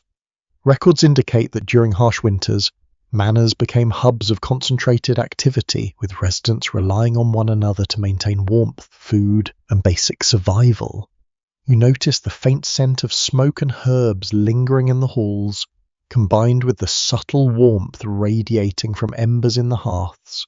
The cold remains present, sneaking along drafts and floor edges, but the human efforts of heating, moving, and arranging textiles create pockets of relative comfort that allow life to continue. Curiously, you hear soft footsteps near the outer doorway. Peering through a small slit in the shuttered window, you see an elderly woman standing in the snow, her layers of wool and cloak stiff with frost. She carries an empty basket, her expression a mixture of caution and hope. Interestingly, medieval accounts describe such visits as common during winter, when neighbours or even strangers would seek small portions of food or aid, particularly when snow-blocked roads and stores were limited. Scholars have debated whether these charitable interactions were rare acts of generosity or expected social obligations, but their occurrence suggests a level of communal interdependence crucial during harsh months. The manor interior absorbs the quiet tension. You notice the children huddled near the fire in a side chamber, blankets wrapped around their small frames. Records show that families prioritized warmth for the youngest, rationing heat, food, and attention in ways that balance survival and care. Experts continue to question how households distributed resources during extreme cold, yet the pattern of layered textiles, warmed bricks, and attention to hearth placement suggests a deliberate strategy to maximize comfort and safety for the most vulnerable. You watch the mother carefully ladle small portions of broth into bowls, each movement deliberate and precise, a ritual of care repeated countless nights. You step closer to the door where the visitor waits. The mother opens it slightly, letting in the frigid air and the scent of snow and frost. The woman's face is pale, lips cracked from cold, and beside her stands a small boy clutching an empty sack. It may amuse you that some chroniclers describe these quiet interactions as almost ceremonial, a pause, a soft question, and the careful handing of a portion that might make the difference between comfort and discomfort. There is ongoing debate among historians about whether these charitable acts were as widespread as records suggest. Yet you can feel the tension and subtle negotiation of resources in this single moment. The visitor is given a small bowl of warm pottage, the steam curling into the cold corridor air.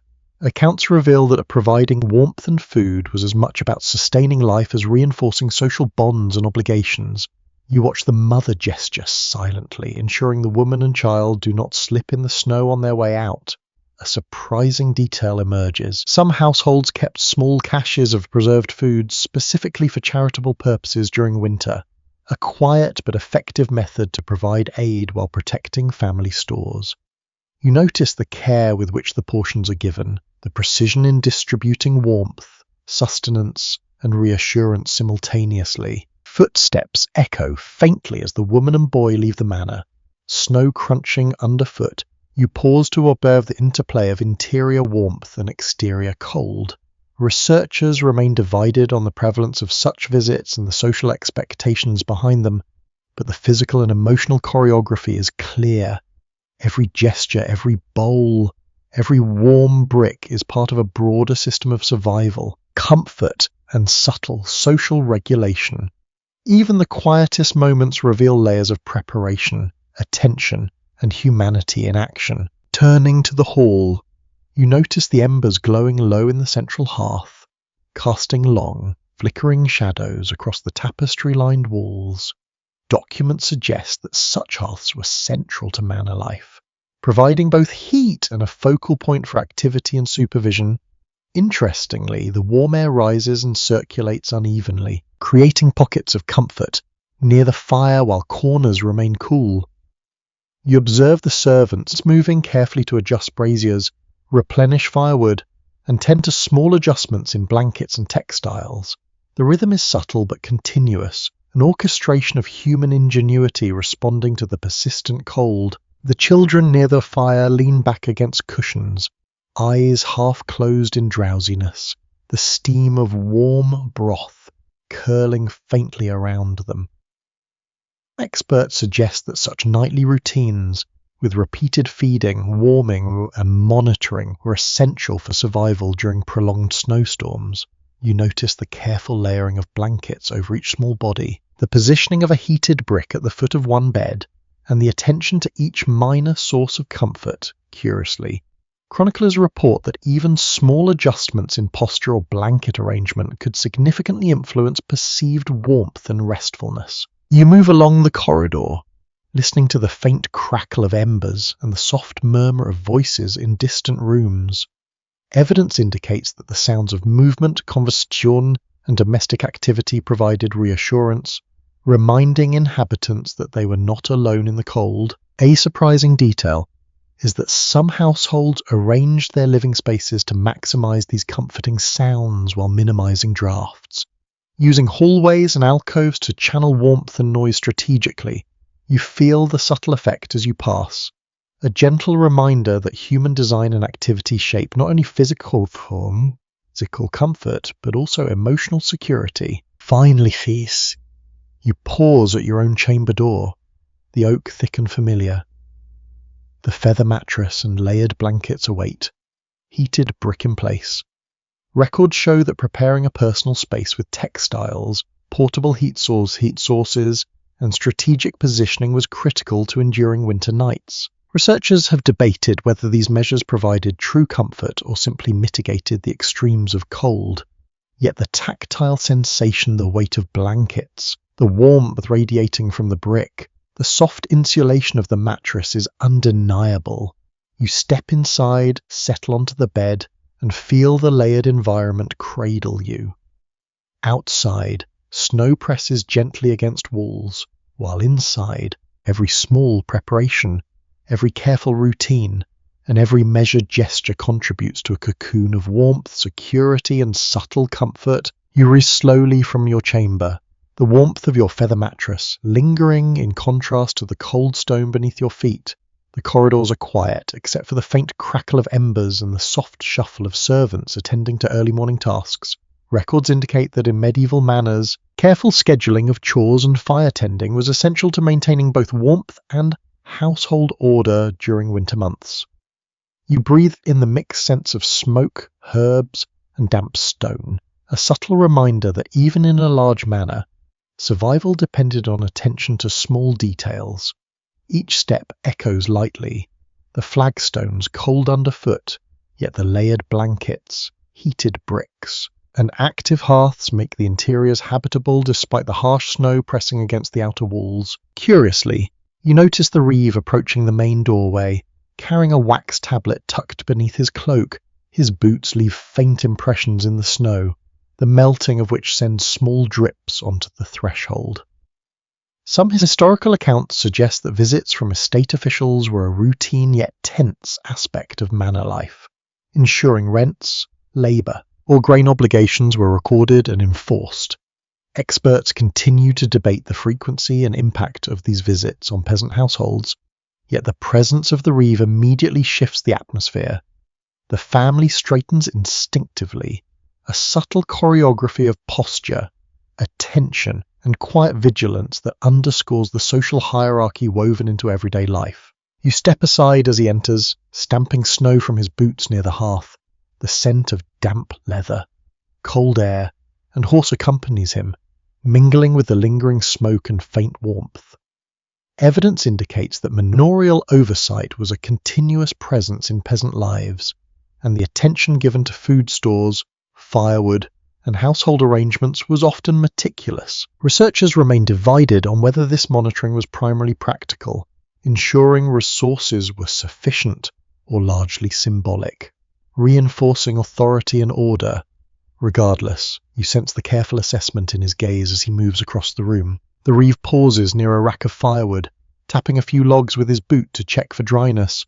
Some chroniclers note that officials evaluated both quantity and quality of fuel, as insufficient firewood could imperil a household during harsh winters.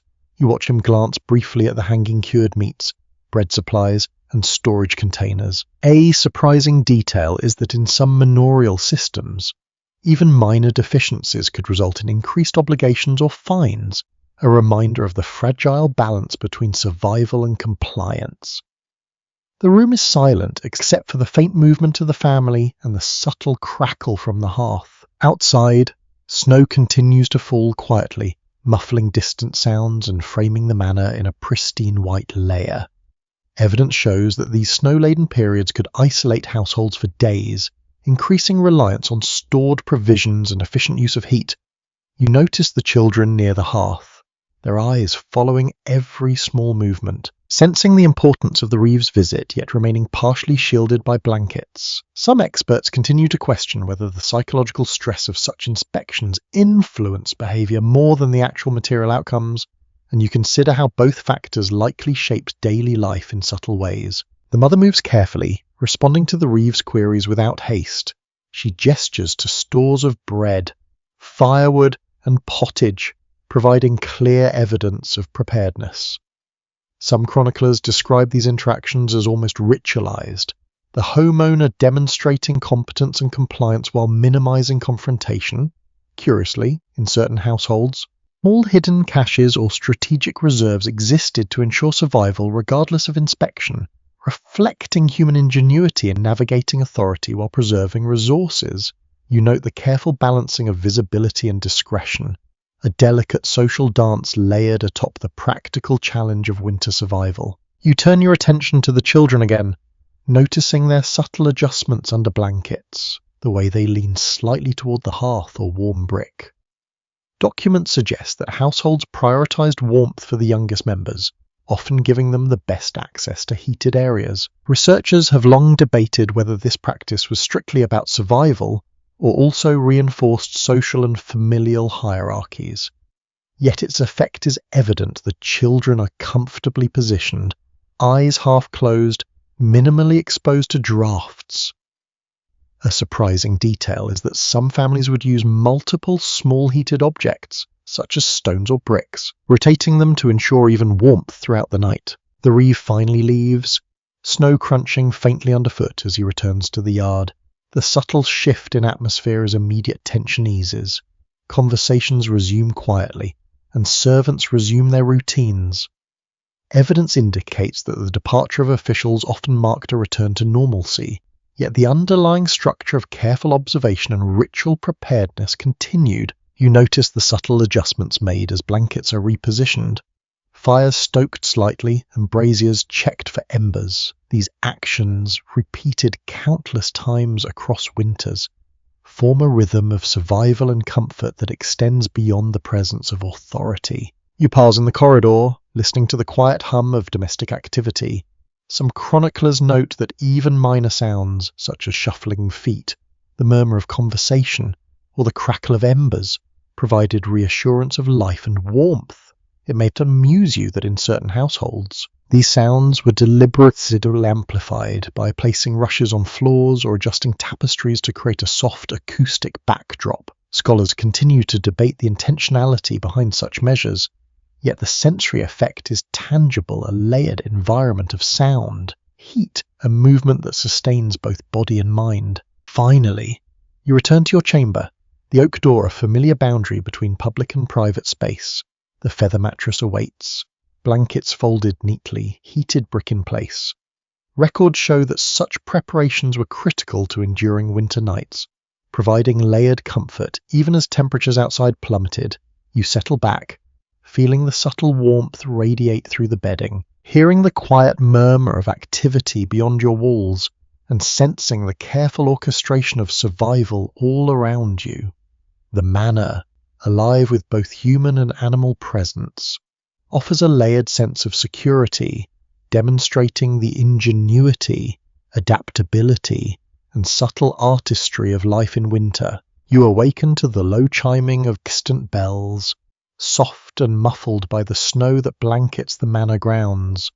The courtyard is nearly invisible beneath a uniform layer of white, and the wind presses lightly against the windows, carrying a faint whisper of frost. It is recorded that in medieval manors, feast days and religious observances provided vital structure during long winters, giving residents both sustenance and a psychological rhythm in the midst of hardship. You notice how the stone floors feel colder beneath your boots, yet the layered blankets and warmth from embers remain in the halls, a subtle reminder of the careful balance between comfort and the ever-present cold. Interestingly, the servants have begun the preparations for the day's feast. They move silently, carrying trays of preserved meats, small baked breads, and steaming pots of pottage. Some accounts reveal that even in the harshest winters, manors prioritized these celebrations, understanding that communal gatherings offered reassurance and morale to families and retainers alike. Researchers continue to question whether such feasts were frequent or rare exceptions, yet the air is filled with a tangible sense of anticipation. The smell of herbs, smoked meats, and warming fires layering the manor with comfort. You step into the great hall, where the central hearth glows faintly, casting shadows that flicker across timber beams. Documentation shows that these massive hearths were crucial not only for cooking but for providing warmth to large communal spaces, particularly during winter. Curiously, some chroniclers note that portable braziers and heated stones were moved into seating areas to supplement the main fire, a practice that created small zones of comfort for diners, while the rest of the hall remained cooler. You watch the servants carefully adjusting the positions of the stones and trays, orchestrating warmth and preparation with precision and subtle artistry. The scent of simmering broth and roasting meat drifts toward you, rich and grounding. Evidence indicates that food during winter served a dual-purpose nourishment and psychological comfort, reinforcing a sense of order and abundance in an otherwise harsh season. You notice the way spices, herbs, and even a touch of salt are added with care, demonstrating a refined attention to taste, warmth, and aroma. A surprising detail is that some households used warmed stones to preheat serving dishes, keeping food from cooling too quickly in the cold halls, an early form of thermal management that mirrors modern techniques. Outside the narrow windows, snow drifts steadily, bending tree limbs and muffling distant sounds.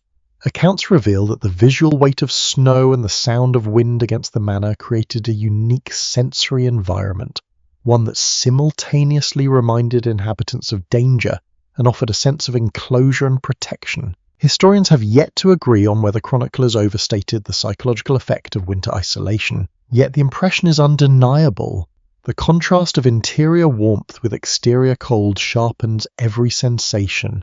You breathe in the faint scent of tallow candles mixed with smoke, noting how even smaller differences in temperature feel more pronounced in contrast to the frozen landscape outside. Footsteps echo softly as servants carry platters to the prepared tables, their movements deliberate and almost ritualistic. Researchers continue to question whether such careful choreography was primarily functional or also reinforced social hierarchy and protocol. You watch as trays of food are arranged in long lines along benches, each dish placed to ensure accessibility while maintaining balance and elegance. Curiously, some feasts included small ornamental touches, sprigs of herbs, decorated loaves, or carved vegetables despite the challenges of winter, demonstrating the importance of aesthetic consideration even during the harshest months. The children, bundled in layers of wool and linen, sit near the hearth, eyes wide at the procession of dishes. Evidence indicates that young residents were often given preferential seating near heat sources during winter feasts, ensuring both comfort and ease of monitoring. You notice the careful layering of blankets and cushions, heated bricks strategically placed to maintain warmth, and small gestures like cups of warmed broth passed along the benches. Interestingly, chroniclers mention that children were sometimes allowed to play quietly near the fire before meals, a minor reprieve in the strict routines of winter survival. You pause to take in the flickering light across the hall. Accounts reveal that the combination of firelight, candlelight, soft shadows created a comforting ambience, not unlike modern attempts to make a space feel cozy and secure. Some experts continue to debate whether medieval residents were consciously aware of this effect, or if it was an incidental byproduct of architectural design and resource allocation. Regardless, the hall feels alive with warmth and movement, a controlled chaos softened by careful preparation and sensory attention. The feast begins with the quiet murmurs and soft clinking of bowls and spoons. Documentation shows that the meals were both practical and symbolic, reinforcing hierarchy, tradition, and community cohesion. Curiously, even in cold winters, residents often included small luxuries such as spiced meats, nuts, or dried fruits, a subtle assertion of abundance and comfort. Researchers remain divided on whether these choices were intended primarily for morale, or if they reflected social competition between households. Yet the effect is immediate. The hall feels rich, layered, and alive despite the cold pressing against the outer walls. You settle into your own place at the table, feeling the warmth of the hearth at your back and the layered textiles cushioning you against cold floors and benches. Evidence indicates that strategic positioning during feasts, proximity to fires, heated stones, or textiles was key to maintaining comfort in the harsh winter environment. You watch shadows shift across the timber beams, smell the mixture of smoke, herbs, and roasted meats, and hear the faint murmur of voices blending with the soft crackle of embers.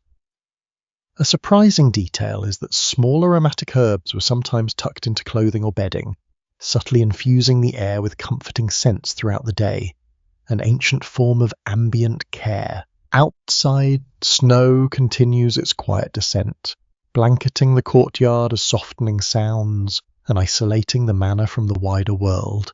Documentation shows that these conditions heighten the importance of indoor rituals, including meals, prayers, and domestic routines.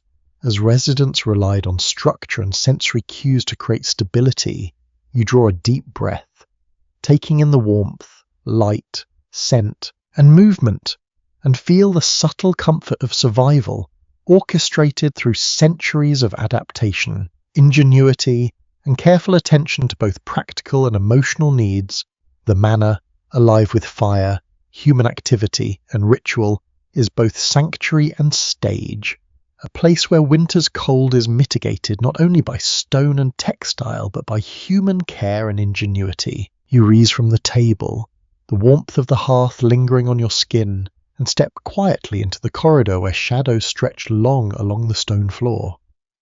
The cold from the outer walls curls in faintly beneath doors and tapestries, a constant reminder that survival in winter is an ongoing negotiation. Accounts reveal that medieval households often prioritized the distribution of warmth according to age, rank, and vulnerability, with children and the elderly placed nearest the fire or heated bricks.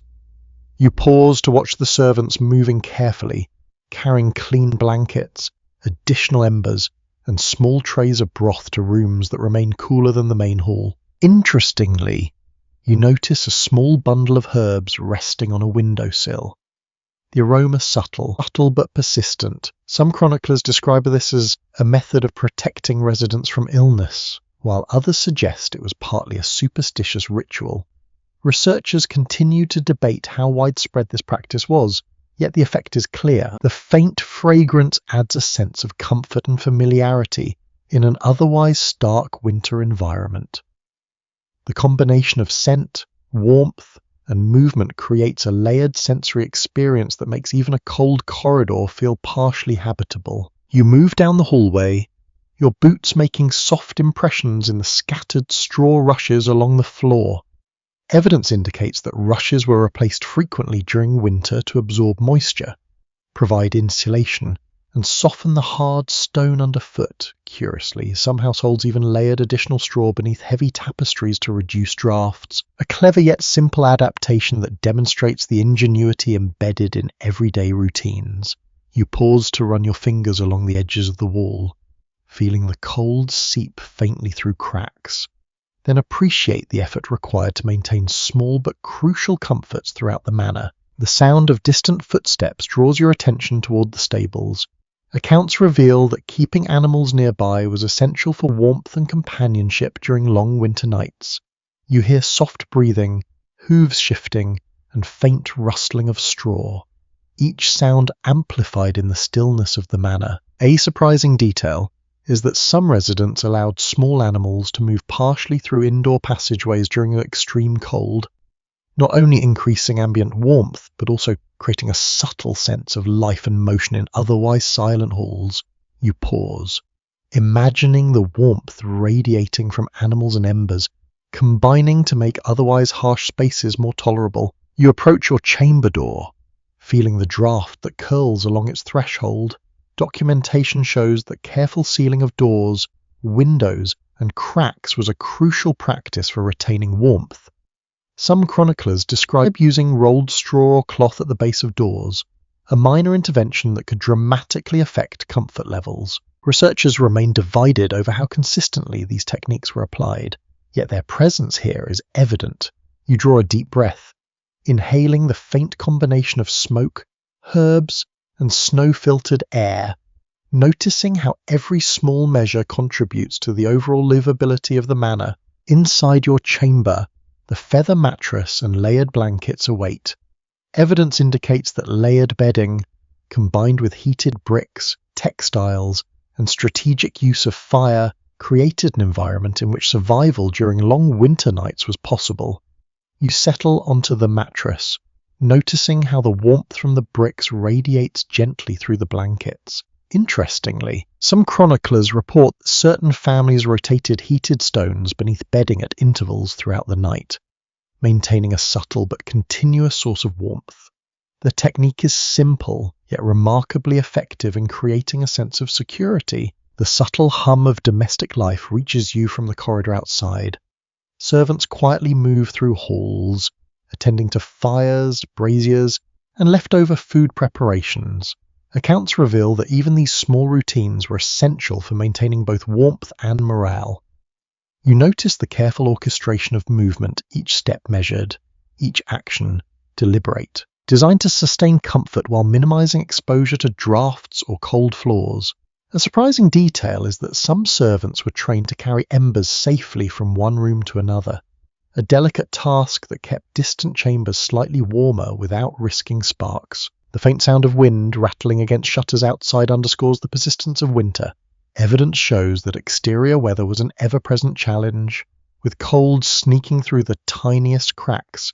Despite thick stone walls and tapestries, researchers continue to question whether medieval architecture alone could provide comfort, or if human intervention and ingenuity were the determining factors in survivability. As you adjust your blankets, you notice the subtle layering of heat, textiles, and human care working together seamlessly, creating a layered environment in which the cold is present but manageable. You glance at the small brazier near your door, its embers glowing faintly. Accounts reveal that portable heat sources were often moved from room to room, supplementing stationary hearths. Curiously, some chroniclers suggest that the presence of embers in a room also served a psychological function, reassuring residents that warmth and life persisted even in the darkest, coldest hours. You feel a sense of calm as you observe the gentle glow, the subtle warmth radiating through the room, and the carefully maintained balance of environmental factors. Finally, you lie back on your feather mattress, feeling the protective layering of blankets and the soft radiance from the heated brick. Documentation shows that survival in winter depended on a combination of architecture, textiles, food, heat sources, and attentive household routines. You close your eyes, listening to the subtle sounds of snow against the roof, distant movements of servants and animals, and the faint crackle of embers. The manor, alive with human activity, warmth and ingenuity, offers a sanctuary from the relentless cold outside. Every small detail, the texture of the blankets, the scent of herbs, the position of heated stones works together to create a layered, comforting environment, allowing rest and renewal in the heart of winter. You step into the corridor before dawn, the air crisp and sharp with frost creeping along the stone floor. The cold presses against your boots and fingertips, yet the soft glow of distant braziers and flickering candlelight provides guidance through the otherwise shadowed halls.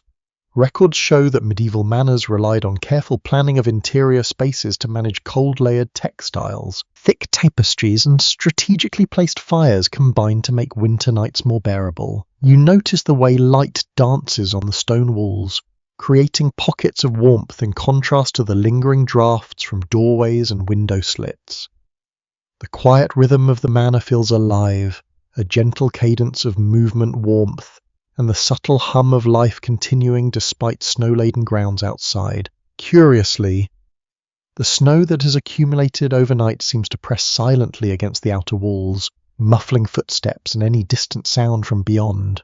Some chroniclers suggest that winter storms created a sense of isolation that both unnerved and comforted residents, heightening awareness of the household's protective environment. Experts remain divided on whether the psychological effects of such silence contributed more to fear or calm, yet you feel an odd serenity in the stillness. The cold is persistent but softened by the layers of preparation, human attention, and environmental design surrounding you. You pass a small storage room, noticing stacked firewood and bundles of dried herbs. Evidence indicates that households carefully monitored supplies during winter, rotating fuel and maintaining stores to last until spring. A surprising detail is that some families kept small caches of extra wood or emergency food hidden in less obvious spaces, entering survival if the main stores were inaccessible. Researchers continue to question how widespread these strategies were, but the concept highlights the ingenuity necessary for enduring prolonged snowstorms and sub-zero nights. The corridor floor is partially covered with rushes, worn smooth from nightly footsteps. Documentation shows that these plant layers were replaced periodically to absorb moisture and provide insulation against cold stone. Interestingly, some manors layered additional straw beneath tapestries or along threshold cracks to further reduce drafts. A simple but effective technique that speaks to the ingenuity woven into daily life. You run your fingers along a rush mat, feeling its faint warmth from footsteps and the residual glow of embers nearby, and realize that comfort often depended on minor details carefully tended over generations. Ahead, the great hall glows faintly, embers casting long shadows across timber beams and tapestry-lined walls. Accounts reveal that winter feasts or gatherings, even modest ones, provided not only nourishment but also a psychological balm for residents enduring isolation and cold. You notice a tray of pottage and small breads awaiting later consumption, the warm aroma carrying faintly through the hallways. Experts remain divided on whether such meals were truly necessary for sustenance or primarily intended to maintain morale. But the effect is immediate. The space feels alive and intentional. Controlled environment in the midst of harsh winter. Footsteps echo softly as servants move between rooms, adjusting braziers, replenishing embers, and checking the placement of blankets and textiles. Researchers continue to question the degree to which these routines were functional versus symbolic. Yet the impact is tangible. Small, deliberate actions create a sense of life, security, and control in an environment dominated by cold. A surprising detail is that some servants even carried portable heated bricks or small coals between rooms to maintain a gradient of warmth. An ingenious adaptation that minimized energy waste while maximizing comfort. You pass by a window, observing snow drifting silently across the courtyard. Evidence shows that even minor drafts could have a profound effect on perceived warmth, which explains the meticulous attention given to sealing doors, layering blankets, and placing textiles strategically. Curiously, some households use damp cloth or moss in small cracks as temporary insulation, a humble yet surprisingly effective measure. The The contrast between the silent, frozen world outside and the carefully maintained interior makes the warmth and life within feel almost sacred. The children, still partially wrapped in blankets, watch the flickering embers and rising steam from small heated stones. Accounts reveal that residents prioritize their comfort and warmth, positioning them near the hearth and distributing heated objects strategically. Interestingly, chroniclers note that children sometimes slept with small heated bricks tucked safely at their feet, an early form of thermal management that allowed uninterrupted rest. You notice how these small interventions layer together, creating subtle microclimates within the larger manor environment. You continue along the corridor, observing the subtle interplay of warm and cold zones.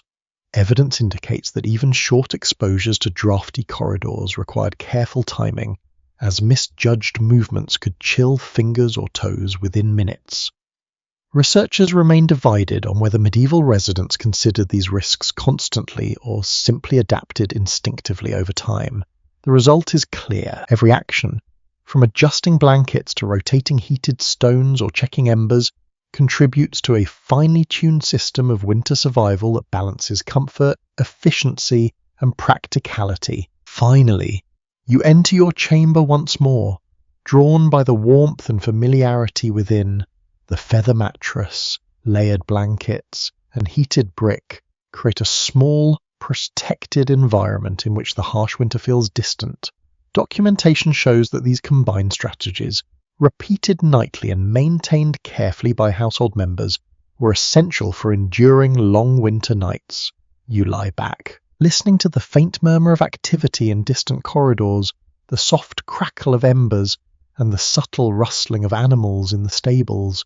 The manor, alive with attention, preparation, and layered warmth, offers sanctuary, security, and the comforting realization that even in the harshest snowstorms, human ingenuity and care sustain life, comfort, and a fragile sense of calm. You leave your chamber and step carefully down the corridor, the stone floor cool beneath your boots, and the faint scent of smoke and herbs lingering in the air. Historical records suggest that corridors were often deliberately long and narrow to help contain warmth near hearths and sleeping areas, a subtle architectural strategy that shaped daily movement. The winter wind presses faintly against cracks in the oak doors and along the edges of tapestries, and you can feel the difference between zones warmed by embers and those left colder by distance. Every step is deliberate, a negotiation with the temperature and layout of the manor, a rhythm repeated countless times over generations. Interestingly, a small brazier glows in the corner of the hallway, its embers radiating gentle heat. Some records note, almost humorously, that these portable sources of warmth sometimes served as unintended nightlights, casting dancing shadows across the stone walls. You notice the soft flicker illuminating tapestries along the corridor, and the way it creates microclimates of warmth in otherwise cool spaces. Experts remain divided over whether braziers were standard in all manors or primarily used in wealthier households, yet their presence here clearly provides comfort and reassurance.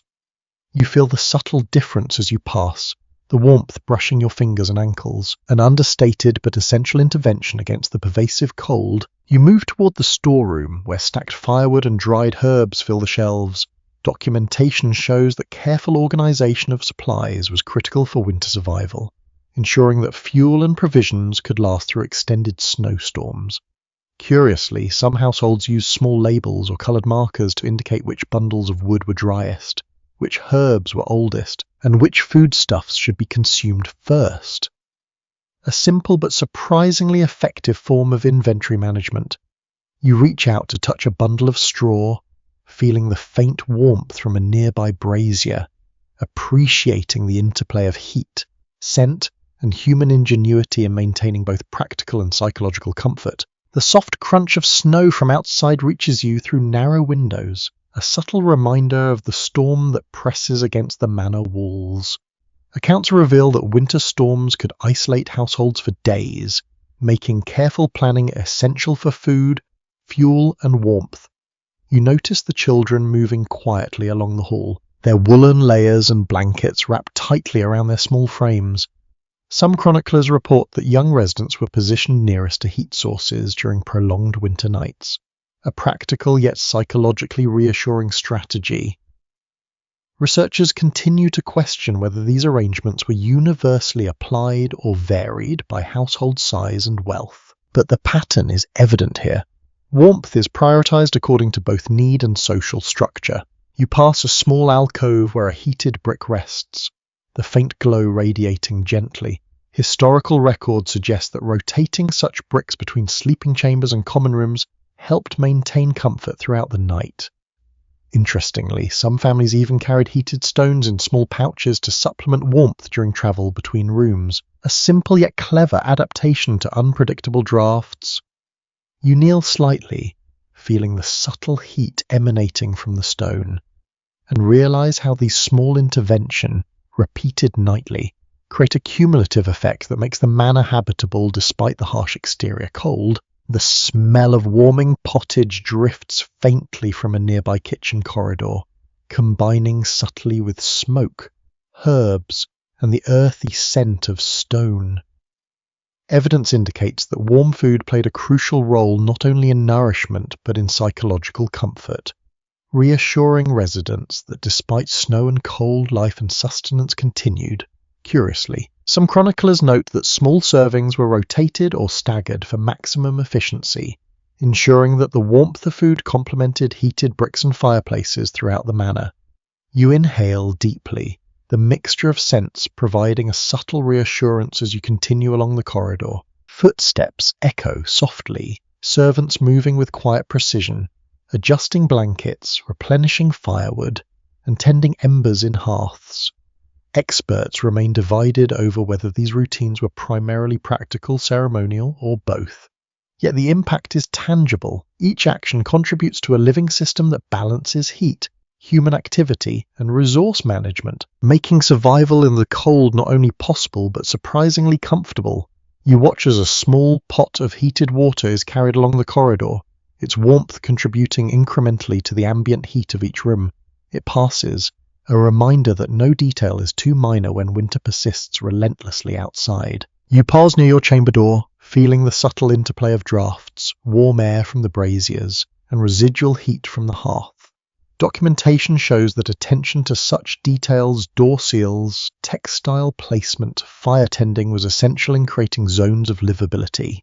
Interestingly, some households even layered smaller textiles under bedding or along thresholds to maximize warmth. Demonstrating an intimate understanding of how heat moved through spaces, you adjust your cloak and step inside, the feather mattress and layered blankets welcoming you back into a private microclimate carefully maintained for comfort and rest. The faint hum of life from adjacent chambers and corridors reaches your ears, a soft soundtrack of survival.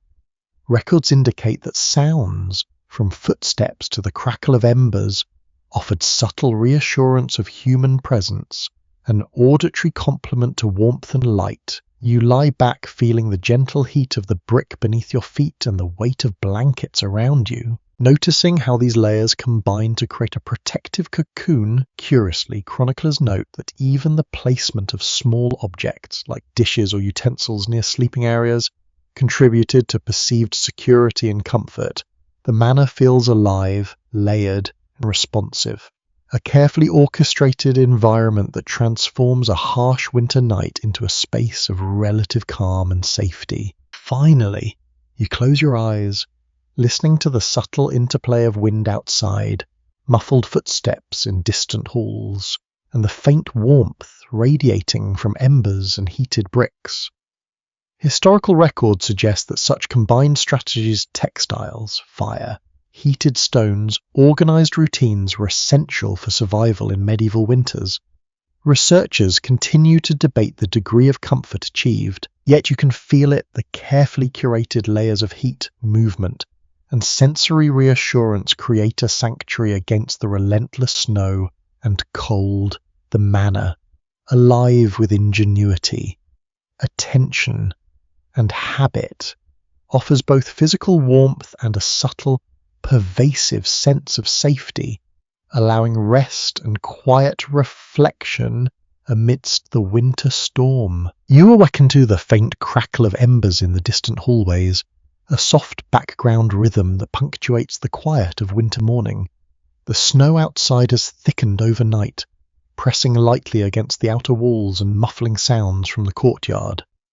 Accounts reveal that medieval manors relied on the insulating properties of stone combined with layered textiles to retain warmth. Yet even these measures required careful attention from residents. You notice the subtle difference between spaces closer to hearths and those further away. Where drafts linger along doors and floor edges, every movement through the manor demands awareness of temperature, the interplay of air currents, and the strategic placement of heat sources. Interestingly, a small bundle of herbs hangs above a doorway in the corridor, releasing a faint aroma that mingles with the smoke and the subtle scent of damp wool. Some chroniclers describe such arrangements as protective measures intended to ward off illness or unseen misfortune, while others suggest they were primarily comforting, adding a familiar scent to otherwise cold and stark rooms. Experts remain divided on the prevalence and effectiveness of these practices, yet you notice their calming effect as you pass. The layered smells, combined with warmth from hearths and heated bricks, contribute to a multi-sensory environment that makes the manor tolerable despite the harsh winter outside. You move toward the great hall, where the faint glow of embers highlights the high timber beams and tapestry-lined walls. Documentation shows that these large halls served multiple purposes, including dining, administration, and social gatherings, but were notoriously difficult to heat evenly. Curiously, some households supplemented the hearth with strategically placed braziers or small heated stones to create pockets of warmth for diners or children. You watch as a servant adjusts a brazier near the far corner, and the faint radiance extends just enough to transform the cold stone into a tolerable microclimate. Historians continue to debate whether such measures were widely adopted or reserved for the wealthiest manors, yet the effect is immediately visible. The smell of pottage rises gently from a nearby kitchen corridor, mingling with smoke, herbs, and faintly baked bread. Evidence indicates that warm meals were both sustenance and psychological comfort, especially during snow-laden days when external travel and work were limited. You follow the scent, noting how it spreads through the corridors and hallways, inviting residents toward warmth and nourishment. A surprising detail is that some families placed heated stones beneath serving dishes to maintain temperature, a subtle but ingenious adaptation to keep food both edible and comforting in winter's chill. Footsteps echo softly along the hall as servants move between rooms, replenishing embers, adjusting blankets, and carrying small trays of food. Researchers continue to question whether such routines were primarily practical, ceremonial, or a mixture of both, yet their presence provides an undeniable sense of life and order. You pause to observe the delicate choreography. A child is repositioned closer to a heated brick, a blanket is tucked against a cold draft, a small brazier is adjusted slightly toward a doorway. Each movement contributes to a carefully balanced system of warmth, comfort, and ongoing survival. The children, bundled in layers of wool and linen, sit quietly near a hearth, eyes bright with attention and curiosity. Accounts reveal that households often prioritize young residents for access to warmth and heated objects, not only for survival but to foster a sense of security.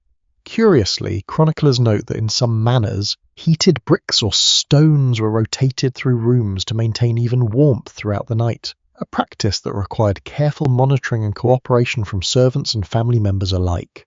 You watch the subtle heat radiating toward the children and sense the meticulous planning embedded in every small gesture. You continue down a corridor toward the storage chambers, noting the subtle difference in air temperature with each step. Documentation shows that careful storage and rotation of firewood and food and textiles was essential to maintain both warmth and sustenance over prolonged snowstorms. Interestingly, some households mark their reserves with color-coded tags or tied bundles of straw differently to track freshness and dryness, a simple but highly effective system that maximized efficiency and safety. Researchers remain divided on how widespread such practices were, yet the careful organisation is evident here, reflecting centuries of adaptation and experience. You pass by a narrow window, the frost etched delicately across the glass, obscuring the courtyard beyond.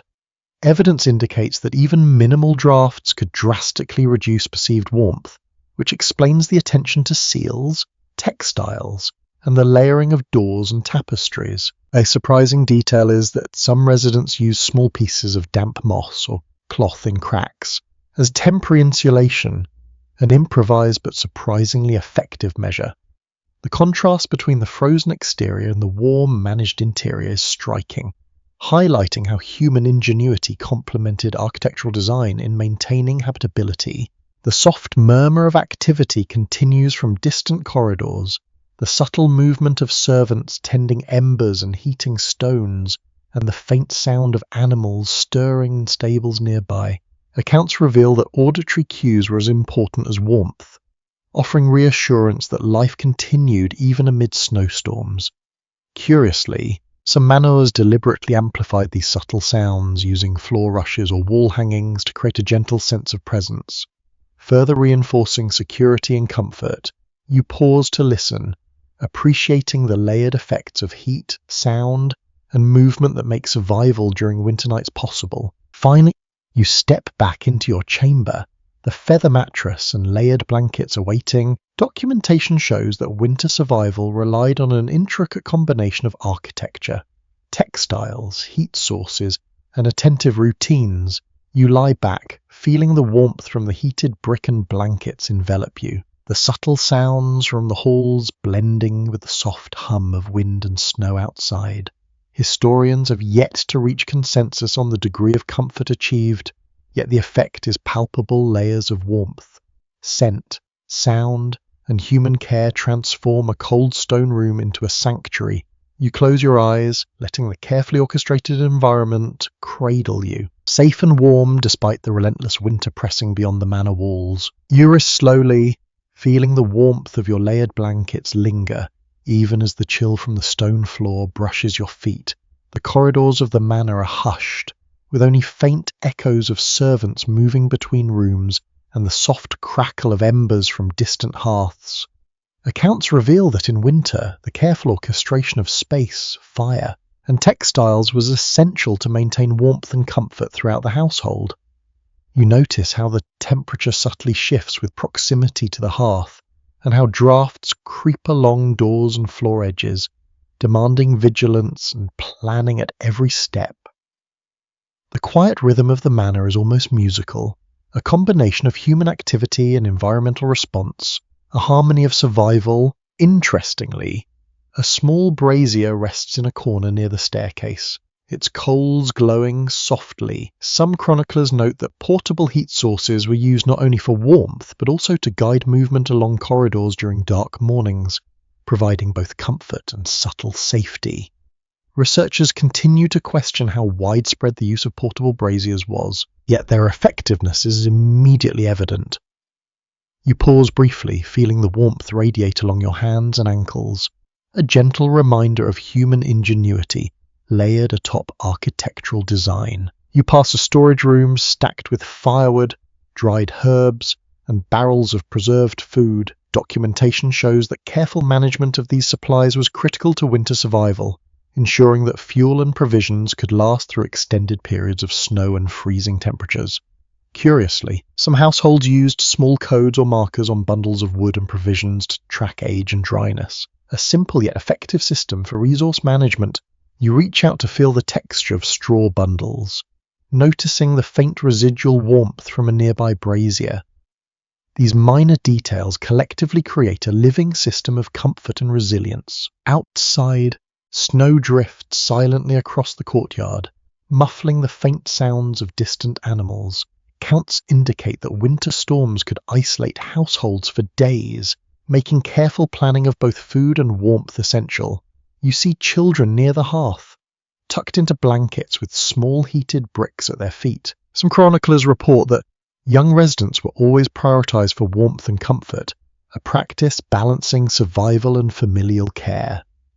Experts remain divided on whether this practice was universal or reserved for wealthier households, yet the effect is tangible. Warmth is carefully distributed, measured, and maintained with precision. You step into the great hall, where the faint glow of embers and flickering candlelight illuminate the high beams and the tapestries.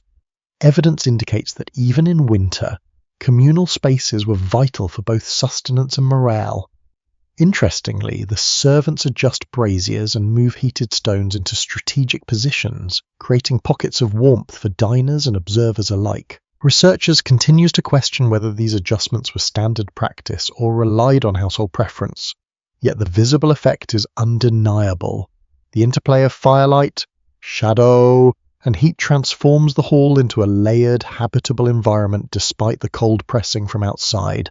The scent of cooking drifts from the kitchen, earthy and warm, carrying hints of onions, grains, and dried herbs.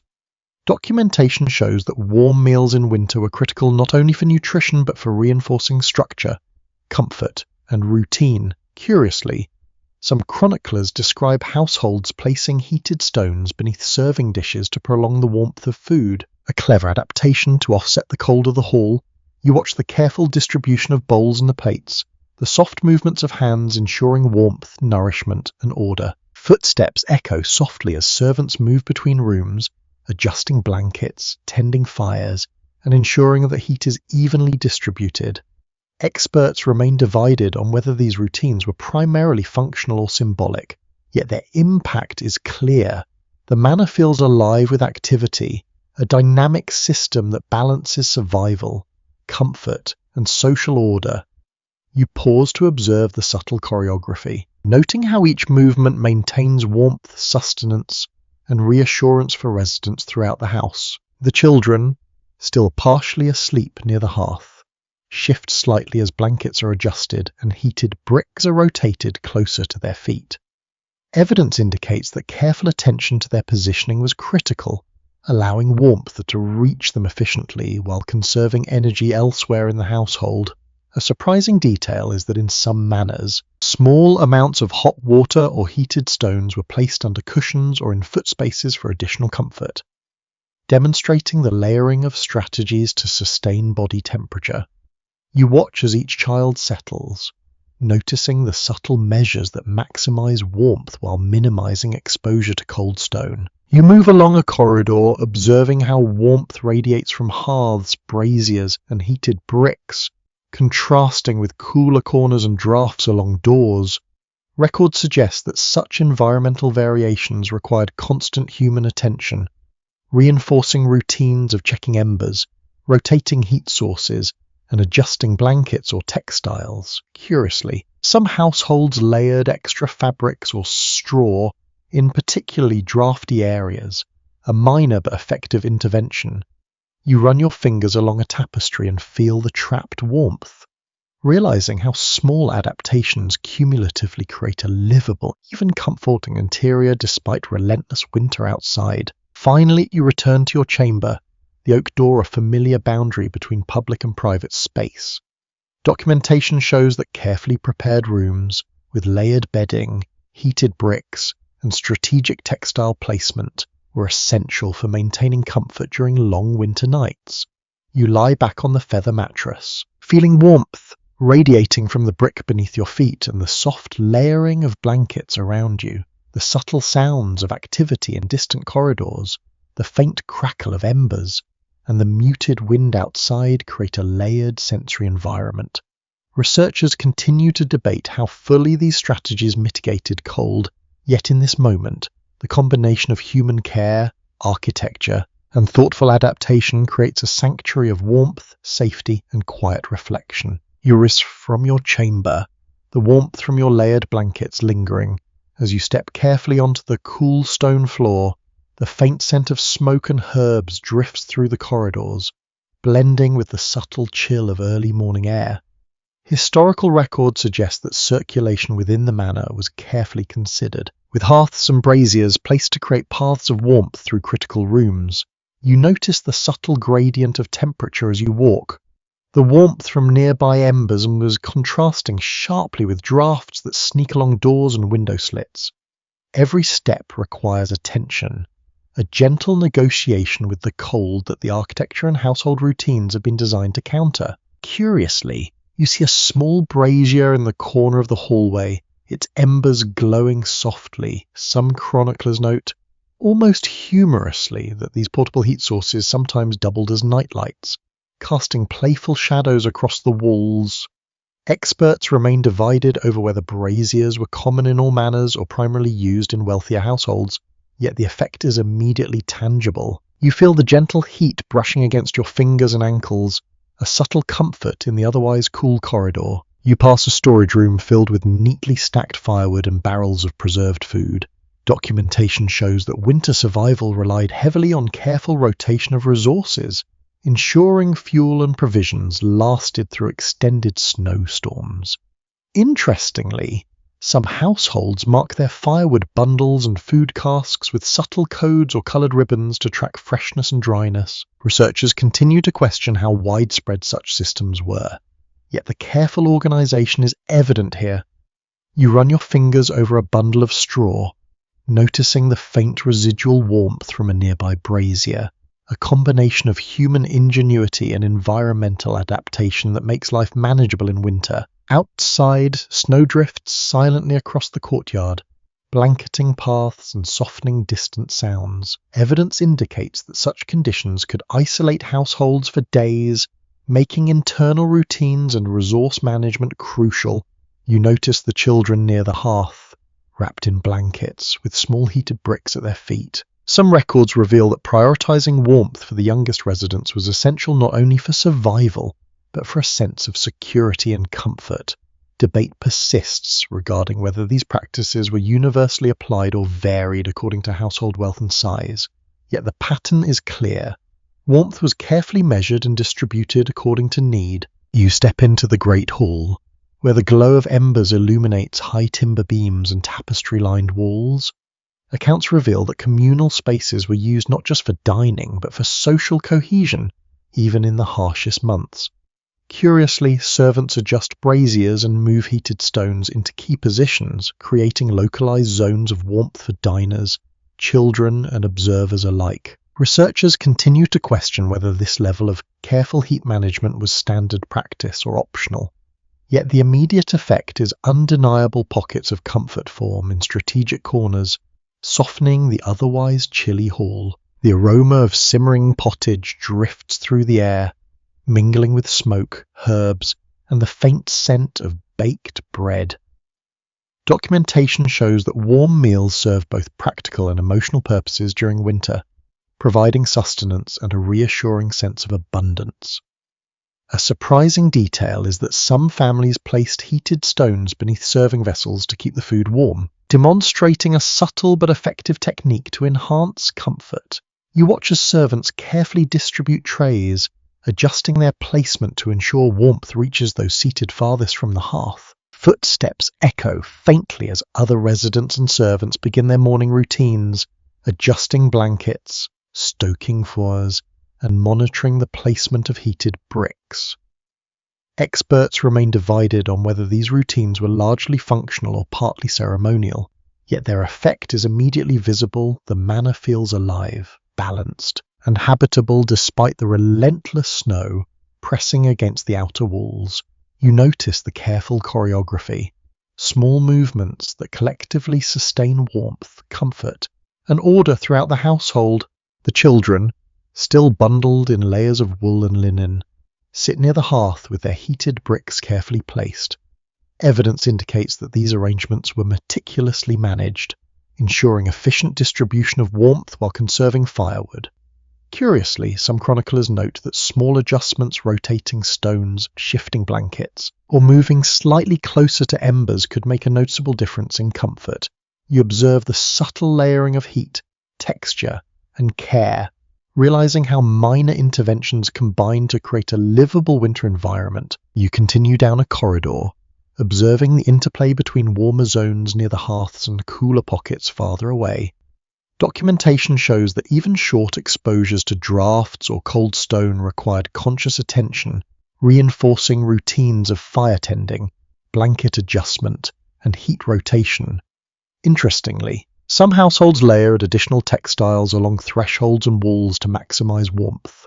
Reflecting centuries of accumulated practical knowledge, the result is a living, responsive environment where comfort is carefully curated, even in the heart of winter. Finally, you step back into your chamber, the feather mattress and blankets awaiting. Historical records suggest that such careful preparation combined with heated bricks, layered textiles, and active household management was essential for enduring long winter nights. You lie back, feeling warmth radiate gently from the brick beneath your feet, the soft give of the mattress, and the layering of blankets around you. Researchers continue to debate the exact level of comfort achieved. Yet the effect is palpable, the carefully orchestrated combination of architecture, human care, and environmental adaptation forms a sanctuary where the cold, though present, is contained, and rest is possible amidst the winter storm. You awaken to the muffled crunch of snow outside. The sound carried faintly through thick stone walls and narrow windows. The courtyard is coated in a thick layer of white, quieted almost completely by the fresh snowfall. Historical records suggest that snow accumulation could isolate manors for days, making internal routines and careful distribution of heat, food, and resources critical. You take a slow breath, feeling the sharp contrast between the warmth lingering from your layered blankets and the cold that slips along the floor and through small cracks in the door frames. Every movement demands awareness of temperature, distance from fires, and the subtle currents of air throughout the manor. Curiously, a servant passes in the corridor carrying a small brazier, the coals glowing faintly and radiating warmth into otherwise cool corners. Some records note, almost humorously, that portable braziers sometimes served as informal nightlights, their flickering shadows providing both comfort and orientation in dark halls. Experts remain divided over how commonly these were used across different regions or classes of households, yet the effect is immediately noticeable. You pause to feel the gentle heat brushing your hands and ankles, appreciating the subtle but vital support it provides in the pervasive winter chill. You continue along the corridor toward the great hall, where embers from the hearth cast long, dancing shadows across timber beams and tapestries. Documentation shows that the large central hearths were essential for cooking, light, and communal warmth, yet they often could not heat the entire hall evenly. Interestingly, some households supplemented the main fire with strategically placed heated stones or braziers, creating microclimates of comfort for residents and servants alike. You notice one such arrangement in a corner, the faint glow transforming the surrounding stone and textiles into a warm, inviting space despite the persistent cold pressing from outside. The smell of simmering pottage drifts from a side kitchen, rich and earthy, mingling with smoke and the faint scent of dried herbs. Evidence indicates that warm meals served multiple purposes: nourishment, morale, and the reinforcement of household routines. A surprising detail is that some families warmed bowls or plates with embers before serving, ensuring that even those seated far from the hearth received food that retained heat. You watch carefully distribute trays, noting the precision with which each item is placed to maintain warmth, accessibility, and order within the hall. Footsteps echo softly from the corridors as other household members move between rooms, attending feasts, adjusting blankets, and carrying heated stones. Researchers continue to question whether such routines were primarily practical or also ceremonial, yet their effect is palpable. The manor feels alive and responsive. You pause to observe a child being repositioned closer to a heated brick, another blanket tucked around a frail elder, and a brazier adjusted slightly to illuminate and warm a shadowed corner. Each action contributes to the balance of comfort and survival within the building. You notice the faint flicker of candlelight reflecting off the polished surfaces of wooden furniture and metal utensils. Historical records suggest that light, even minimal, had a psychological impact, providing reassurance and a sense of safety during long, dark winter days. Curiously, some chroniclers report that certain households enhanced this effect by placing small aromatic herbs near candles, adding subtle fragrance to the warm glow. You inhale gently, sensing the combination of warmth, scent, and visual rhythm, creating a layered environment designed to soothe and protect. The children sit quietly near the hearth, small heated bricks at their feet and blankets wrapped snugly around their bodies. Documentation shows that prioritizing warmth for the youngest household members was essential, both for health and for psychological security. Interestingly, some households rotated heated stones throughout the night to maintain even warmth, a practice that required coordination and constant attention. You observe how each small intervention combines to create microclimates, ensuring comfort across the entire manor. You pass by the window, frost etched delicately across the glass, obscuring the snow-covered courtyard. Evidence indicates that even small drafts could significantly impact perceived warmth, making attention to insulation, textiles, and door seals essential. A surprising detail is that some households placed damp moss or cloth in gaps around doors or floors as a temporary seal, an improvisation that demonstrates adaptability and practical ingenuity. The contrast between the frozen exterior and the carefully managed interior underscores the effort required to maintain comfort during winter months. The soft hum of activity continues from distant corridors, the faint shuffle of footsteps, the subtle crackle of embers, and the occasional stirring of animals in the stables forming a layered background rhythm.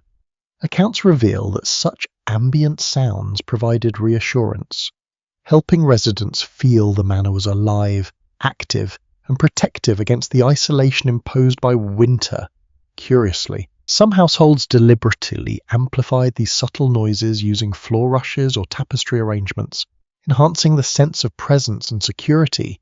You pause to listen, appreciating how sound, warmth, and human care work together to create a comfortable, habitable environment. Finally, you return to your chamber, the feather mattress and layered blankets awaiting. Historical records suggest that enduring winter nights required careful orchestration of textiles, heat sources, and human routines. You lie back, feeling warmth radiate from the heated brick beneath your feet and the soft layering of blankets surrounding you. Researchers continue to debate the precise degree of comfort achieved, yet the combination of architecture, human attention, and environmental adaptation creates a sanctuary. You close your eyes, letting the layered warmth, faint scents, and soft sounds envelop you, a protective cocoon against the relentless snow and cold outside. You walk to the faint murmur of wind pressing against the manor walls, a subtle rhythm that blends with the soft crackle of embers and distant footsteps along the stone corridors. Evidence indicates that the design of medieval manors' thick walls, narrow windows, and high ceilings was intended to moderate temperature extremes, though human intervention remained essential to maintain comfort during winter. You step lightly along the flagstone floor, feeling the contrast between cold patches where heat has not reached and warmer zones near braziers and hearths. Every movement is measured, a gentle negotiation between the architecture, residual warmth, and your own body. Interestingly, a small brazier rests in a side hallway, its coals glowing faintly and casting dancing shadows along the walls. Some chroniclers note, almost humorously, that portable braziers were sometimes used as informal lighting during pre-dawn hours, creating a moving network of warmth and illumination. Experts remain divided over how widespread their use was across households, yet the effect is immediately tangible. You pause to feel the subtle heat brushing your hands and ankles, a quiet reminder of the small yet critical interventions that shape comfort in winter. You move past a storage chamber stacked with firewood, dried herbs, and barrels of salted provisions. Documentation shows that careful rotation and management of these resources was vital to enduring prolonged snowstorms. Curiously, some households used simple codes, knots, or coloured ties on firewood and food to indicate dryness or freshness, a practical method to optimise both nutrition and fuel usage. Researchers continue to question how uniformly these strategies were employed, yet the effect here is evident organisation and foresight directly supported comfort and survival. Outside, snow drifts silently across the courtyard, blanketing paths and muffling distant sounds. Accounts reveal that heavy snowfall could isolate households, reinforcing the need for internal routines, resource management, and careful attention to heating.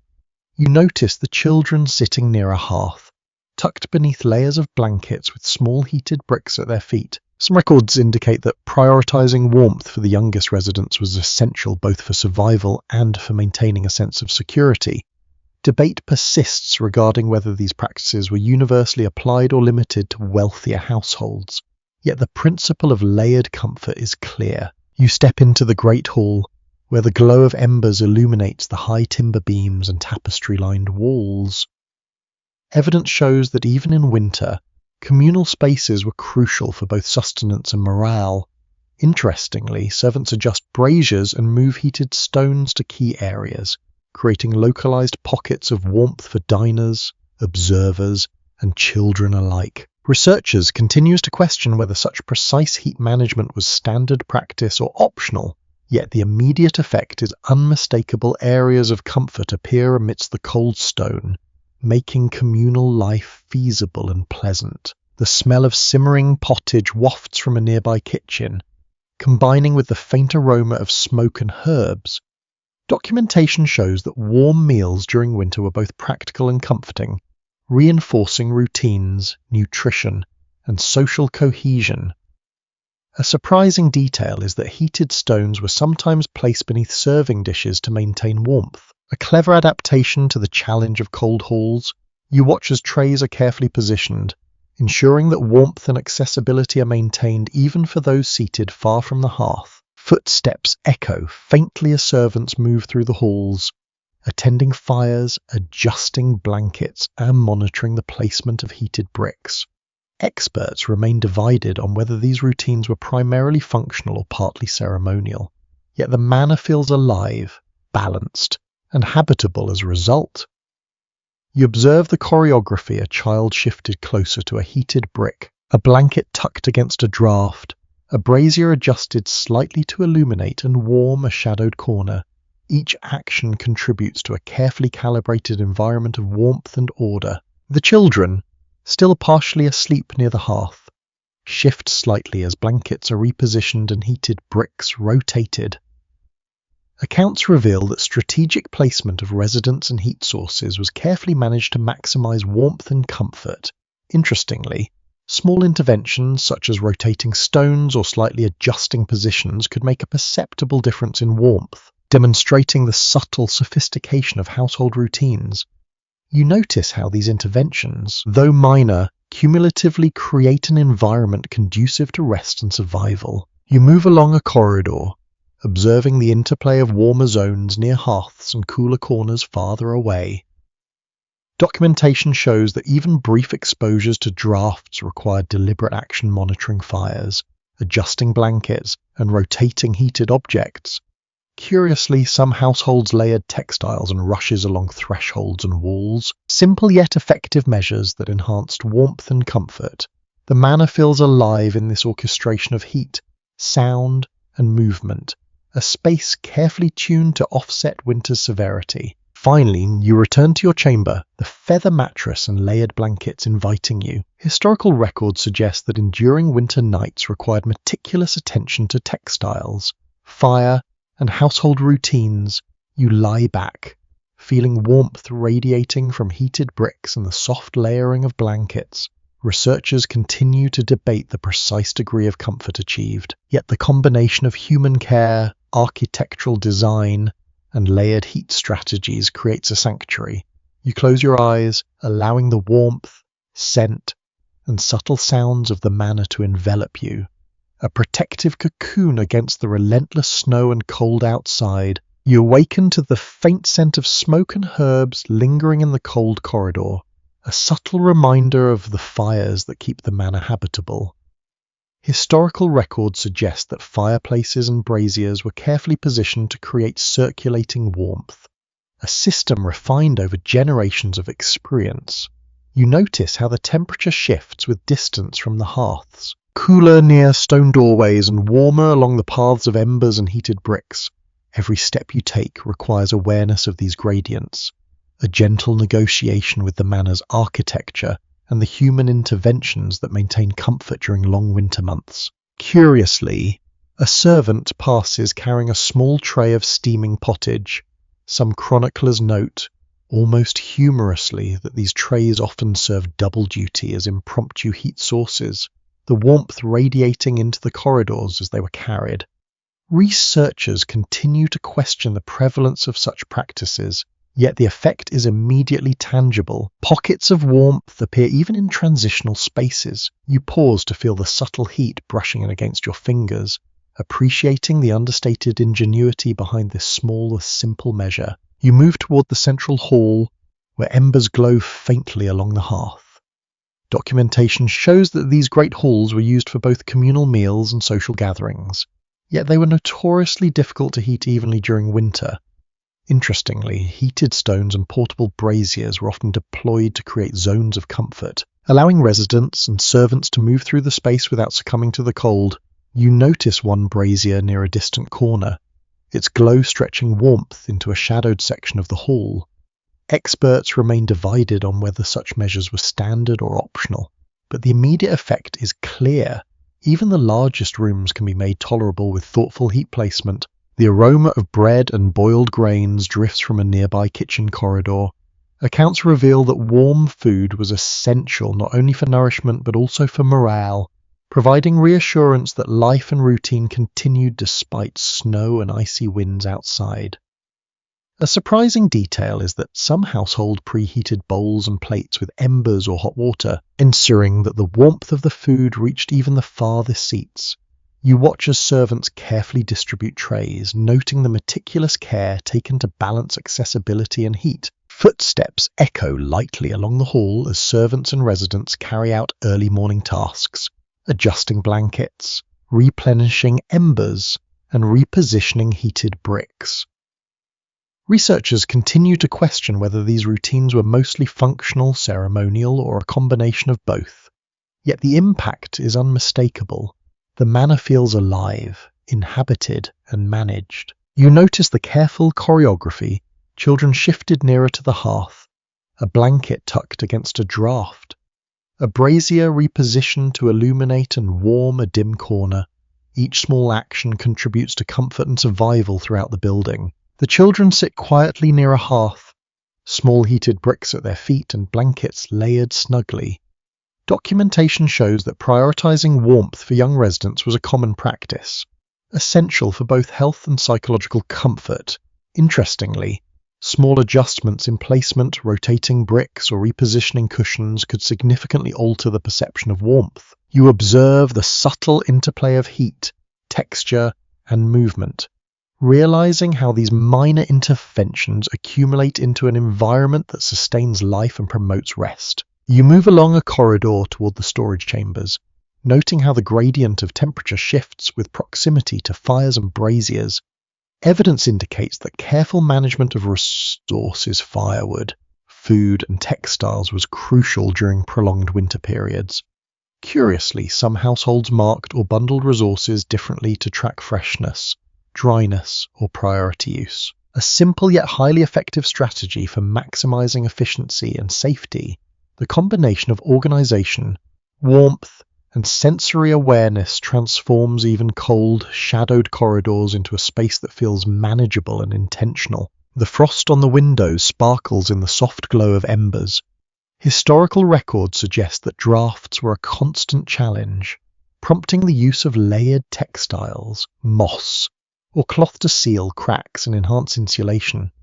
A surprising detail is that some households layered additional rushes beneath tapestries and along thresholds, further reducing heat loss. You pause to feel the woven fabric of a tapestry, noticing how it traps residual warmth and softens the stone walls, a subtle yet effective layer of protection against the cold. The soft hum of life continues in the background, the shuffle of footsteps, the crackle of embers, and the occasional murmur of voices.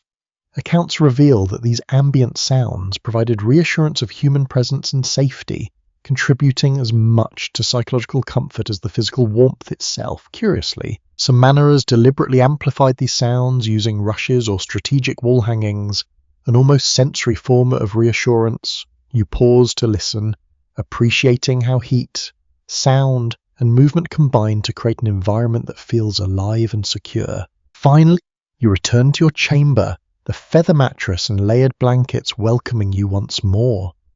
Documentation shows that enduring winter nights depended on a combination of textiles, heated stones, fire management, and human care. You lie back, feeling warmth radiate through blankets and bricks, listening to the faint murmur of activity in distant halls. Researchers continue to debate the exact level of comfort achieved. Yet the combined strategies of architecture, household routines, and thoughtful heat management create a sanctuary where snow and frost are held at bay, and rest is finally possible in the heart of winter. You rise from your chamber, the warmth of the blankets clinging faintly to your skin, and step softly along the flagstone corridor. The cold edges of the stone floor reach up to your ankles, reminding you that comfort in a medieval manor is always a layered achievement.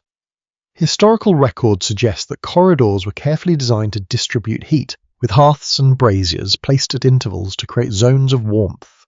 You notice the subtle shifts in temperature, warmer near the glow of embers and cooler in shadowed corners, a delicate balance maintained by architecture, human effort, and the strategic placement of textiles. Curiously, you notice a small bundle of herbs dangling above a doorway. Some records note, almost humorously, that these herbs were believed to protect residents from minor illnesses or misfortune while simultaneously perfuming the air. Researchers continue to question how widespread this practice was, yet the effect is palpable. The scent adds a subtle layer of comfort and familiarity. Softening the chill of early morning corridors, you inhale gently, appreciating how even the smallest details contribute to a sense of domestic care during harsh winter months. You move toward the main hall, where the central hearth glows faintly and embers send warm currents through the space. Documentation shows that such hearths were essential not only for cooking but also for communal warmth, although their reach was limited by the sheer size of the room. Interestingly, heated stones and portable braziers were often placed strategically to supplement the hearth, creating pockets of warmth for diners, children, and attendants. Experts remain divided on whether this practice was standard across all manors or reserved for larger or wealthier households. Yet the immediate effect is evident warmth spread subtly, transforming the room into a habitable and inviting space. The faint aroma of pottage drifts from the kitchen corridor, earthy and warming, mingling with smoke and the subtle scent of dried herbs. Accounts reveal that hot meals served both practical and emotional functions during winter, providing nutrition while reinforcing daily routines and comfort.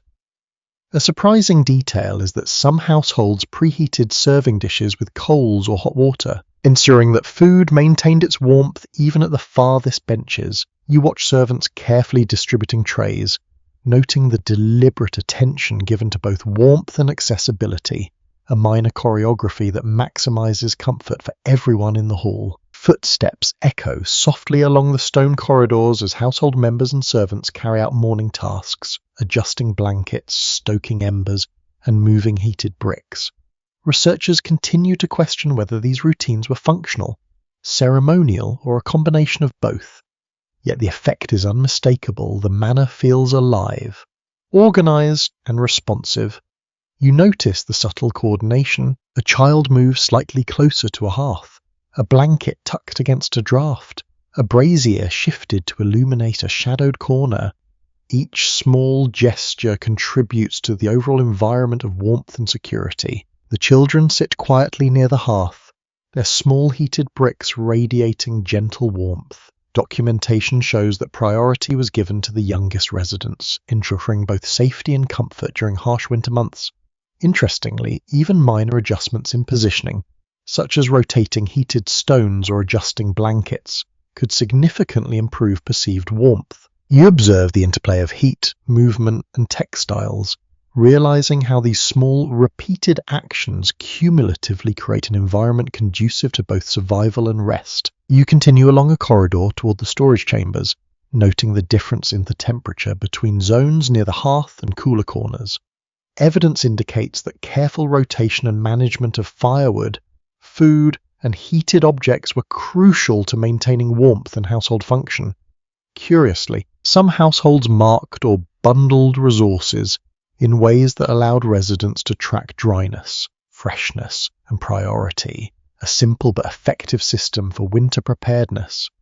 You pause to feel the texture of a bundle of straw, noting the faint heat from a nearby brazier, and the subtle impact of these small interventions on your perception of comfort. The frost patterns on the windows sparkle faintly in the glow of embers and candlelight.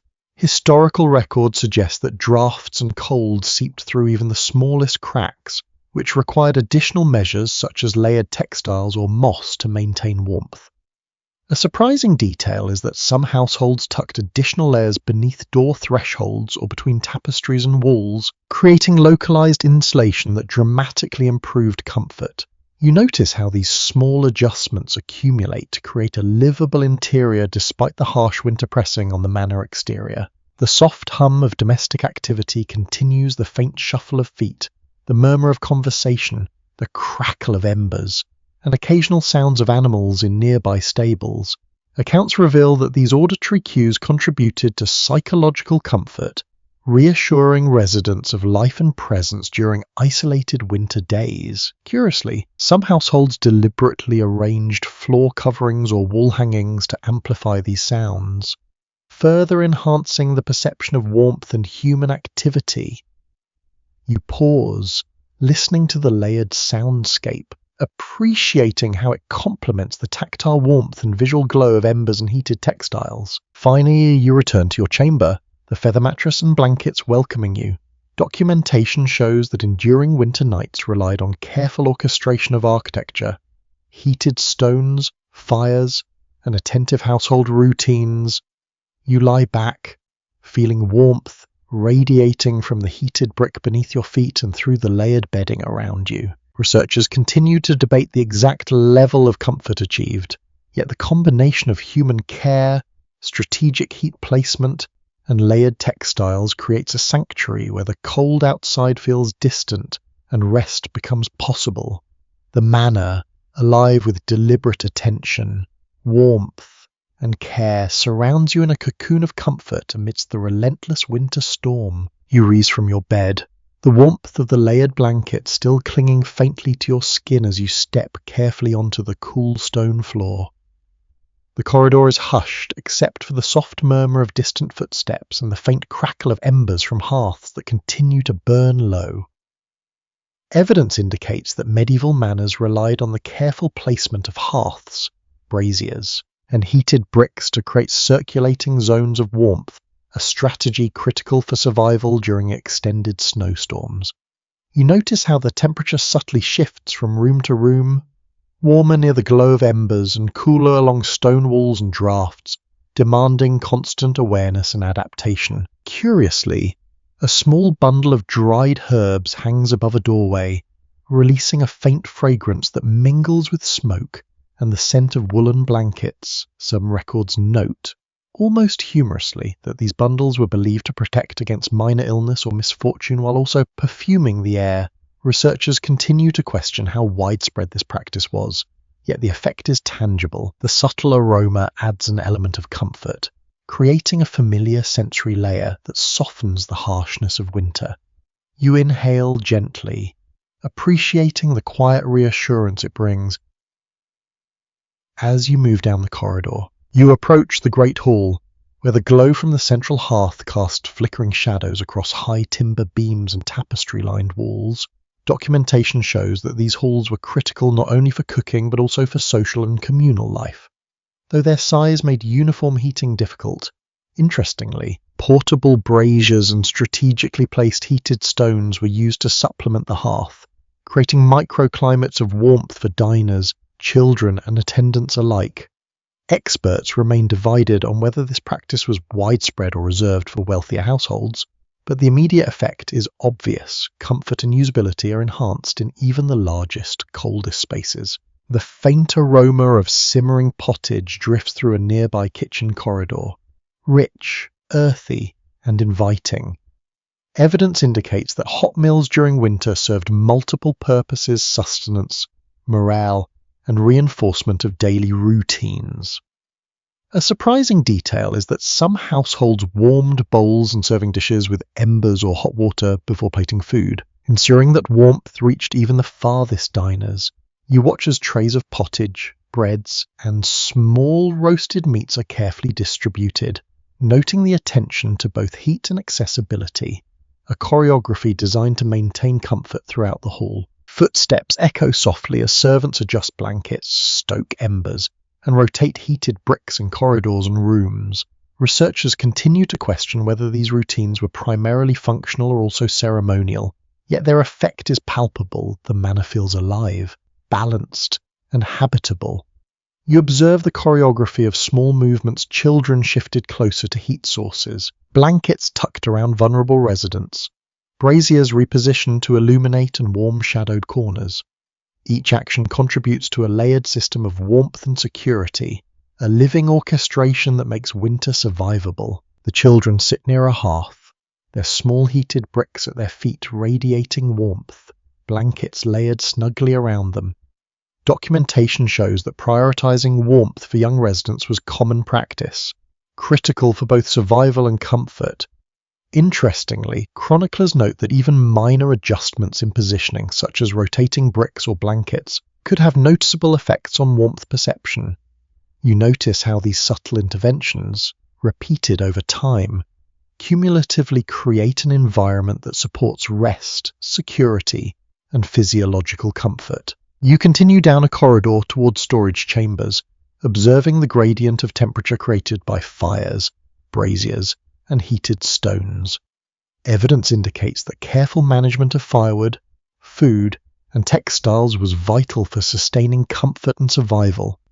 Curiously, some households use simple codes, ribbons, or knots to indicate the freshness or priority of resources, a small but effective measure that minimized waste and maximized efficiency. You feel the texture of straw bundles and notice the faint warmth retained from nearby embers, a tactile reminder of how minor interventions contributed to overall well-being. The frost on the windows sparkles in the glow of embers and candlelight.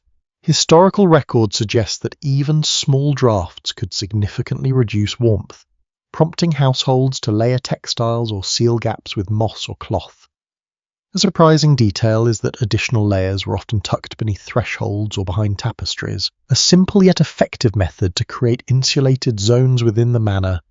You pause to feel the fabric and sense how these combined measures transform the cold stone structure into a comfortably habitable environment. The ambient sounds of the manor, soft footsteps, the murmur of conversation, the occasional stir of animals in nearby stables form a subtle background, a reassurance of life and presence. Accounts reveal that these auditory cues contributed as much to perceived safety as the physical warmth of the building. Curiously, some households amplified these sounds deliberately using floor rushes or strategic wall hangings, further enhancing the perception of activity and security. You pause, listening to the layered hum of domestic life, appreciating how sound, warmth, and movement intersect to create comfort. Finally, you return to your chamber, the feather mattress and layered blankets inviting you back. Documentation shows that enduring winter nights relied on the careful orchestration of textiles, heated stones, hearths, and attentive routines. You lie back, feeling warmth radiate through the blankets and from the heated brick beneath your feet, listening to the soft murmur of distant corridors. Researchers continue to debate the exact degree of comfort achieved, yet the combination of architecture, household attention, and layered heat creates a sanctuary where snow and frost outside feel distant, and rest is possible amidst the winter storm. You awaken to the faint rustle of movement in the corridors, the subtle hum of life filtered through the walls and windows of the manor. Evidence indicates that even in the coldest winters, the careful orchestration of heat sources, textiles, and household routines ensured that residents could endure long nights and frozen mornings. You step lightly onto the stone floor, feeling the contrast between the residual warmth from embers and the lingering chill creeping along the edges. Every movement is measured, a negotiation between human ingenuity, architectural design, and the persistent cold pressing from outside. Curiously, A servant passes carrying a small brazier, the coals glowing softly and radiating a gentle heat along the corridor. Some records note, almost humorously, that portable braziers sometimes doubled as navigation aids in pre-dawn darkness, their flickering shadows dancing along tapestries and walls. Experts remain divided over the prevalence of this practice, yet the effect is immediately tangible. Warmth appears even in the most shadowed corners, softening the starkness of the stone environment. You pause to feel the subtle heat brushing your ankles, a quiet comfort as you continue along the hall. You move toward the storage chambers, where stacked firewood, dried herbs, and barrels of preserved food await.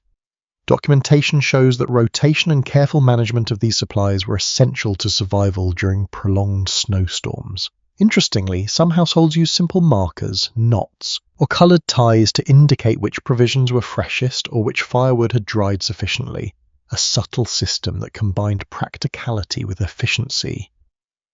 You run your fingers along a bundle of straw, noting the faint warmth from a nearby brazier, and realize how minor interventions like these cumulatively support comfort and endurance. Outside, snow drifts silently, blanketing the courtyard and muffling distant sounds.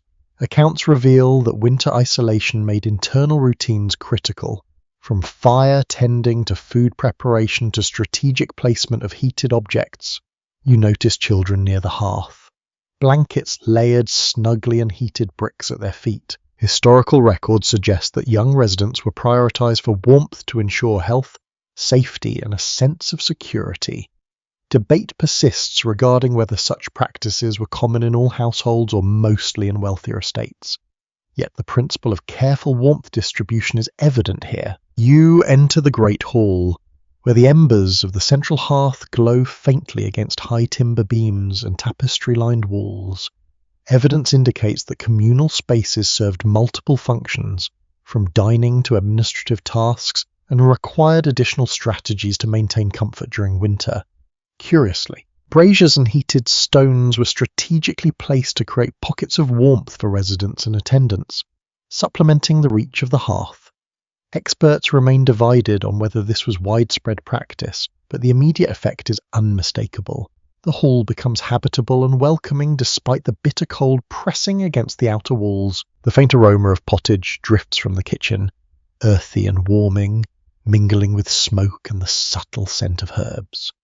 Documentation shows that hot meals were crucial for both nourishment and morale, reinforcing daily routines and creating a sense of continuity. A surprising detail is that some households preheated serving dishes with embers or hot water to ensure that even diners farthest from the hearth received food that remained warm. You observe the careful placement of trays, noting the attention given to both heat and accessibility, an understated choreography designed to maximize comfort. Footsteps echo softly through corridors as servants adjust blankets, stoke embers, and rotate heated bricks in rooms and passageways. Researchers continue to question whether these routines were purely functional, ceremonial, or a combination. Yet their effect is clear. The manor feels alive, responsive, and organized. You watch the subtle choreography. A child shifted closer to a hearth, a blanket tucked to block a draft, a brazier adjusted to illuminate a shadowed corner. Each small gesture contributes to the overall system of warmth and security. The children sit near the hearth, heated bricks radiating warmth into their layered blankets. Accounts reveal that prioritizing young residents was a common strategy, balancing both comfort and survival. Interestingly, even minor adjustments, rotating heated stones, repositioning blankets, or leaning slightly toward the fire, significantly improved perceived warmth. You notice how these repeated combine to create microclimates that sustain both body and mind through the coldest parts of winter. You continue down a corridor, observing the interplay of warm zones near hearths and cooler areas along stone walls and doorways. Documentation shows that even brief exposures to drafts required constant attention, reinforcing the routines of fire tending, blanket adjustment, and resource management. Curiously, some households layered additional textiles or rushes along thresholds, Walls and windows, enhancing insulation and increasing perceived comfort. You feel how each layer of warmth, fabric, and human attention works together, transforming the cold stone structure into a livable space. Finally, you return to your chamber, the feather mattress and blankets inviting you once more. Evidence indicates that enduring long winter nights relied on layered textiles, heated stones, active management of fires, and attentive household care. You lie back, feeling the gentle warmth radiate through blankets and from the brick beneath your feet, listening to the faint hum of activity in distant corridors. Researchers continue to debate how effective these measures were at maintaining comfort, yet the combination of architecture, household diligence, and subtle heat management creates a sanctuary where the cold outside feels distant and rest is possible. You awaken to the faint sound of snow shifting against the manor walls, the hush of the winter morning amplified by the stillness that blankets the courtyard. Evidence indicates that thick stone walls, combined with layered textiles and carefully positioned hearths, allowed residents to maintain habitable interiors even during prolonged snowstorms. You step lightly along the flagstone floor, noticing the temperature gradient, warmer near embers and braziers, cooler along doors and corners where drafts sneak in. Every movement is measured, a subtle negotiation with the architecture, the placement of heat sources, and the residual warmth of the previous night. Curiously, a small brazier glows faintly in a side corridor, its heat radiating just enough to transform a cold stone corner into a tolerable space. Some records note, almost humorously, that portable braziers sometimes doubled as navigational aids in pre-dawn darkness, casting playful shadows that danced across tapestries and walls. Experts remain divided on how commonly these were used, yet the effect is immediate comfort and reassurance appear even in shadowed areas. You pause to feel the warmth against your fingers, a subtle reminder of the importance of minor interventions in daily survival. You pass the storage chamber, stacked with firewood, dried herbs, and barrels of salted provisions. Documentation shows that careful rotation of supplies was essential for winter survival, ensuring that fuel and food lasted through extended storms. Interestingly, some households marked firewood and provisions with knots or small coloured ties to track age, dryness, and priority. A simple yet effective system. You feel the straw bundles, noticing faint heat from a nearby brazier, and realise how these small adjustments cumulatively create a safe and habitable interior. Outside, snow drifts silently across the courtyard, muffling distant sounds. Accounts reveal that snowstorms could isolate manors for days, emphasizing the importance of internal routines, resource management, and deliberate heat distribution. You notice the children near a hearth, blankets tucked snugly in heated bricks at their feet. Historical records suggest that young residents were always prioritized for warmth to ensure safety and comfort. Debate persists regarding whether this practice was universal or varied by wealth and household size. Yet the principle of careful warmth allocation is clear. You move into the great hall, where the embers from the central hearth cast flickering shadows across timber beams and tapestry-lined walls.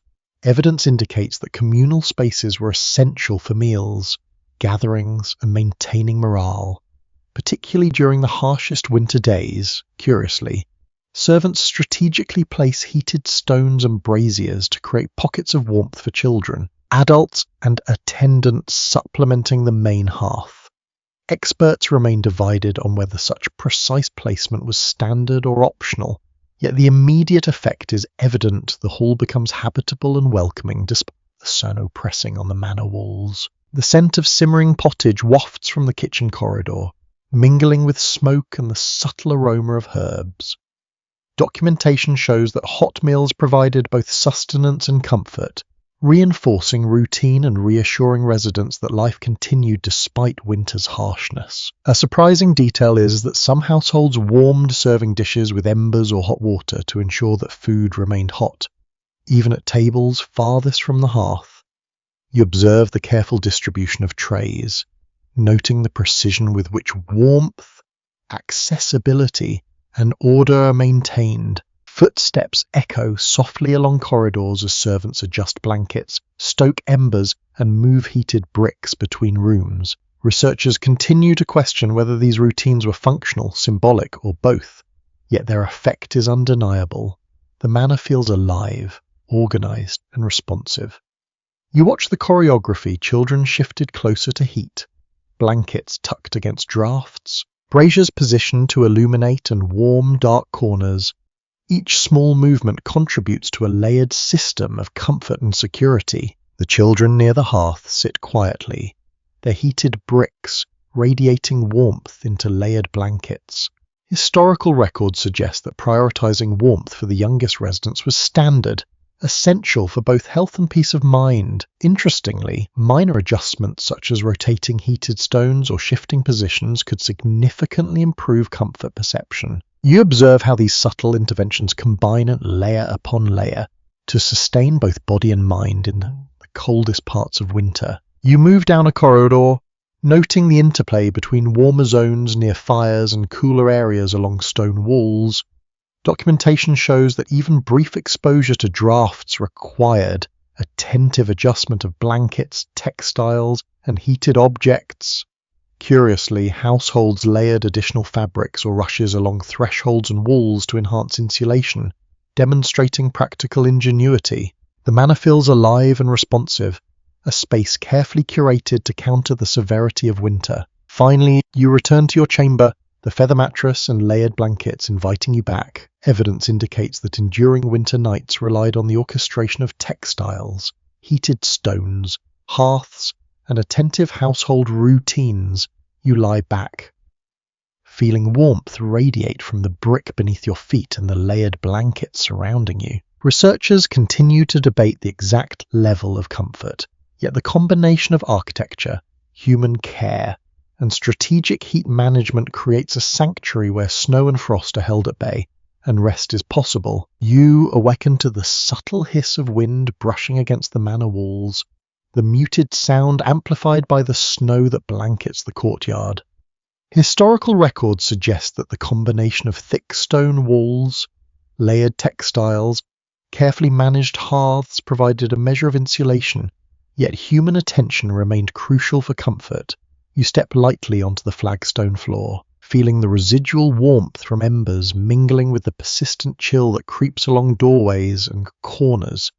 Each movement is deliberate, a negotiation between the manor's architecture, carefully positioned heat sources, and the ongoing demands of winter. Curiously, a small brazier glows faintly in a shadowed hallway, its coals radiating gentle heat. Some records note, almost humorously, that portable braziers occasionally doubled as subtle nightlights, casting flickering shadows that animated the walls and tapestries. Experts remain divided on the prevalence of this practice, yet the immediate effect is tangible. Comfort appears even in spaces distant from the main hearths. You pause to feel the warmth along your fingers and ankles, a quiet reassurance that minor interventions can make a noticeable difference. You pass the storage chamber, stacked with firewood, barrels of salted provisions, and dried herbs. Documentation shows that careful rotation and management of supplies was essential to survive extended snowstorms. Interestingly, some households marked bundles with knots or coloured ties to track dryness, age, and priority, a simple but effective strategy to ensure resource availability. You feel the texture of the straw bundles and notice the faint warmth from a nearby brazier, recognizing how small, deliberate actions combine to maintain both comfort and security. Outside, snow drifts silently across the courtyard, muffling the faint stirrings of distant animals and visitors.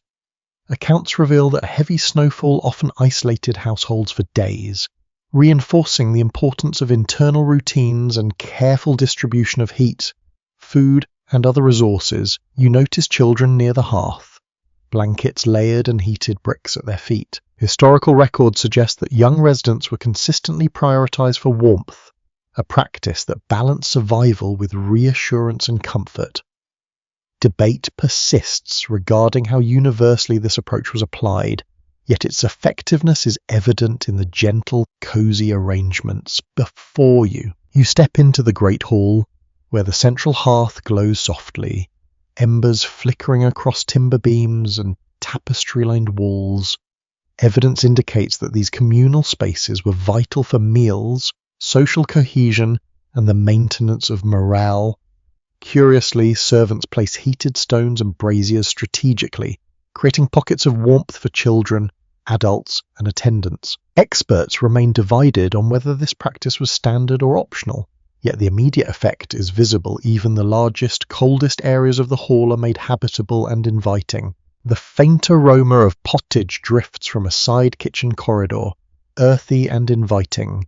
Documentation shows that hot meals served both nutritional and psychological needs, providing comfort and reinforcing daily routines. A surprising detail is that some households preheated plates or bowls with hot water or embers, ensuring that warmth was maintained even for those seated far from the main hearth. You observe servants carefully distributing the trays, noting the subtle choreography designed to maximize warmth, accessibility, and order throughout the hall. Footsteps echo softly as servants move through corridors, tending fees, adjusting blankets, and rotating heated bricks. Researchers continue to question whether these routines were primarily functional, ceremonial, or both. Yet their effect is immediate. The manor feels alive, organized, and habitable. You notice the careful coordination. A child shifted slightly toward a hearth, a blanket tucked against a draught, a brazier repositioned to illuminate a corner. Each small action contributes to a broader system of warmth, comfort, and subtle reassurance. The children near the hearth remain quiet, blankets and heated bricks forming microclimates of warmth. Historical records suggest that attention to the youngest residents was consistent and deliberate, ensuring health and comfort. Interestingly, small adjustments in the placement of heated stones or blankets could dramatically change perceived warmth, an insight that demonstrates the subtle sophistication of household winter routines. You observe the layering of textiles, heat and movement, understanding how minor interventions accumulate to create a livable environment in even the harshest conditions. You continue down a corridor, noting the interplay of warm and cooler zones, the shifting gradient between hearths, braziers, and cold stone floors. Documentation shows that even brief exposure to drafts required careful attention, reinforcing practices such as rotating heated bricks, layering textiles, and monitoring embers. Curiously, households sometimes layered extra rushes or cloth beneath tapestries and along thresholds to enhance insulation. A simple but effective technique. The manor feels alive in this orchestration of heat, sound, and human intervention, a responsive environment crafted over generations. Finally, you return to your chamber, the feather mattress and layered blankets welcoming you. Evidence indicates that enduring winter nights relied on combined strategies of textiles, heated stones, hearth management, and attentive household routines. You lie back, feeling warmth radiate from the brick beneath your feet and through the layers of blankets around you. Researchers continue to debate how comfortable medieval winter interiors truly were, yet the combination of careful planning, human care, and layered warmth creates a sanctuary where rest is possible, and the relentless snow outside seems distant and softened. You rise slowly, the warmth of your blankets lingering as you step onto the cold stone floor. Historical accounts indicate that corridors were often designed to channel heat from hearths and braziers efficiently, creating subtle pathways of warmth that guided movement through the manor. You feel the gentle difference in temperature, warmer near embers and cooler along doorways and shadowed corners, a delicate balance maintained by both architecture and human attention. Every step is deliberate, a negotiation between residual heat, cold draft, and the careful placement of textiles throughout the building. Curiously, a small brazier glows faintly in a corner, its embers sending out a soft radiance. Some accounts note, almost humorously, that these portable sources of heat were occasionally used as guides through the manor in pre-dawn darkness. Casting dancing shadows along walls and tapestries, researchers remain uncertain about how widespread this practice was, yet its effect is palpable. The corridor feels more inviting and less harsh, the cold softened by even a small ember. You pause briefly, feeling the subtle warmth against your fingers and ankles, a comforting reassurance as you continue. You pass the storage room, stacked with firewood, barrels of salted meat, and dried herbs. Documentation demonstrates that careful management and rotation of supplies was crucial for enduring long winter storms. Interestingly, some households mark their provisions with knots or coloured ties, allowing residents to track freshness and priority of use.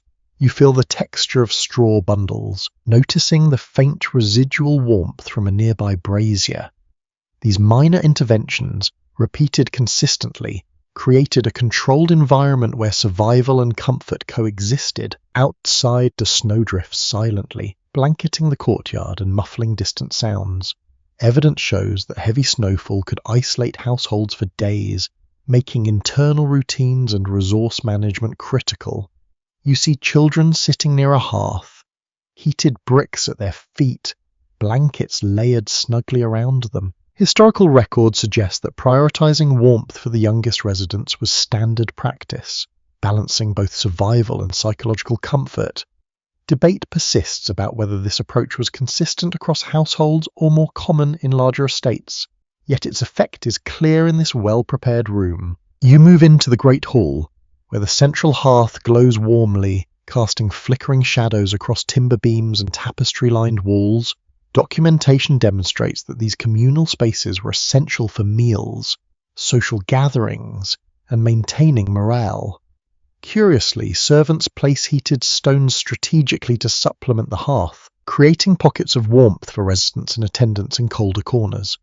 Experts remain divided on whether this precise method was universally applied, but the immediate impact is visible. Even the largest and coldest areas of the hall are made habitable. The aroma of pottage drifts from the kitchen corridor, earthy and inviting, mingling with the faint scent of smoke and herbs.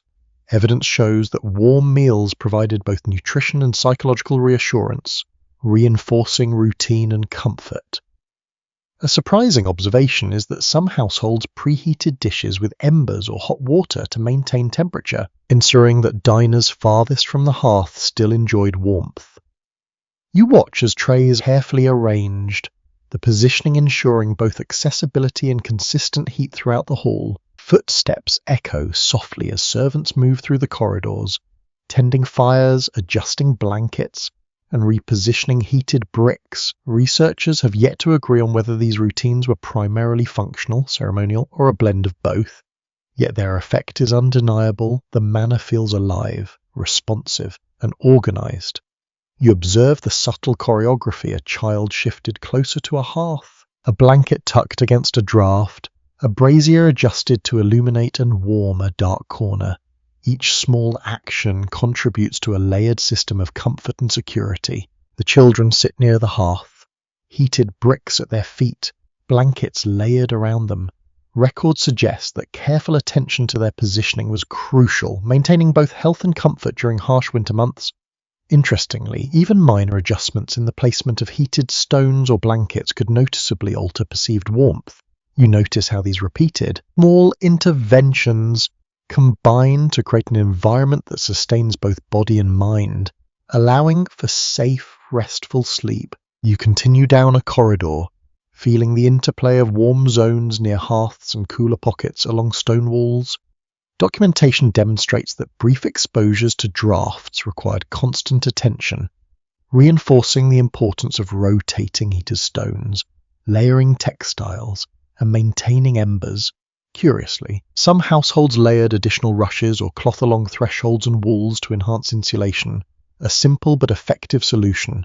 The manor feels alive in this careful orchestration, a space designed to counter the severity of winter. Finally, you return to your chamber, the feather mattress and layered blankets welcoming you once more. Evidence indicates that enduring long winter nights depended on coordinated strategies involving textiles, heated stones, fireplaces, and attentive household routines. You lie back, feeling warmth radiate from the brick beneath your feet and the blanket surrounding you. Historians continue to debate the exact level of comfort achieved, Yet the combination of architecture, human care, and layered warmth creates a sanctuary where snow and frost outside feel distant and rest is finally possible. You awaken to the soft, almost imperceptible hum of winter outside, the snow pressing gently against the thick stone walls and muffling distant sounds. Historical records indicate that such insulation, combined with careful attention to fires, textiles, and heated stones, made prolonged habitation possible even during the harshest months. You step lightly along the corridor, feeling the gentle warmth of residual embers contrasted with cooler patches near doors and corners. Every movement requires awareness of the subtle temperature shifts, a constant negotiation with both the architecture and the deliberate interventions designed to maintain comfort. Curiously, a small brazier glows faintly in a shadowed corner, its embers radiating a soft, welcoming warmth. Some accounts note, almost humorously, that these portable heat sources occasionally served as guides through dark hallways before dawn, casting playful flickers along tapestries and walls. Researchers continue to question the prevalence of this practice, yet its effect is immediately noticeable. The corridor feels less stark, the chill softened by the subtle heat. You pause to appreciate the quiet comfort it provides, the gentle warmth brushing against your fingers and ankles as you continue along. You pass the storage room, where barrels of preserved food, dried herbs, and neatly stacked firewood. Wait!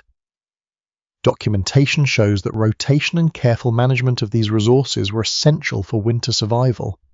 Interestingly, some households marked supplies with knots or coloured ribbons to track age, freshness, and priority, a subtle system that maximised efficiency and safety. You feel the straw bundles and notice the faint warmth from a nearby brazier, appreciating how these small interventions collectively sustain both comfort and habitability. Outside, snow drifts silently across the courtyard, blanketing paths and muting distant sounds. Evidence indicates that heavy snowfall could isolate households for days, increasing reliance on internal routines and carefully managed heat sources. You see children near the hearth, blankets layered and heated bricks at their feet. Historical accounts suggest that prioritizing warmth for young residents was a consistent practice, balancing survival with comfort.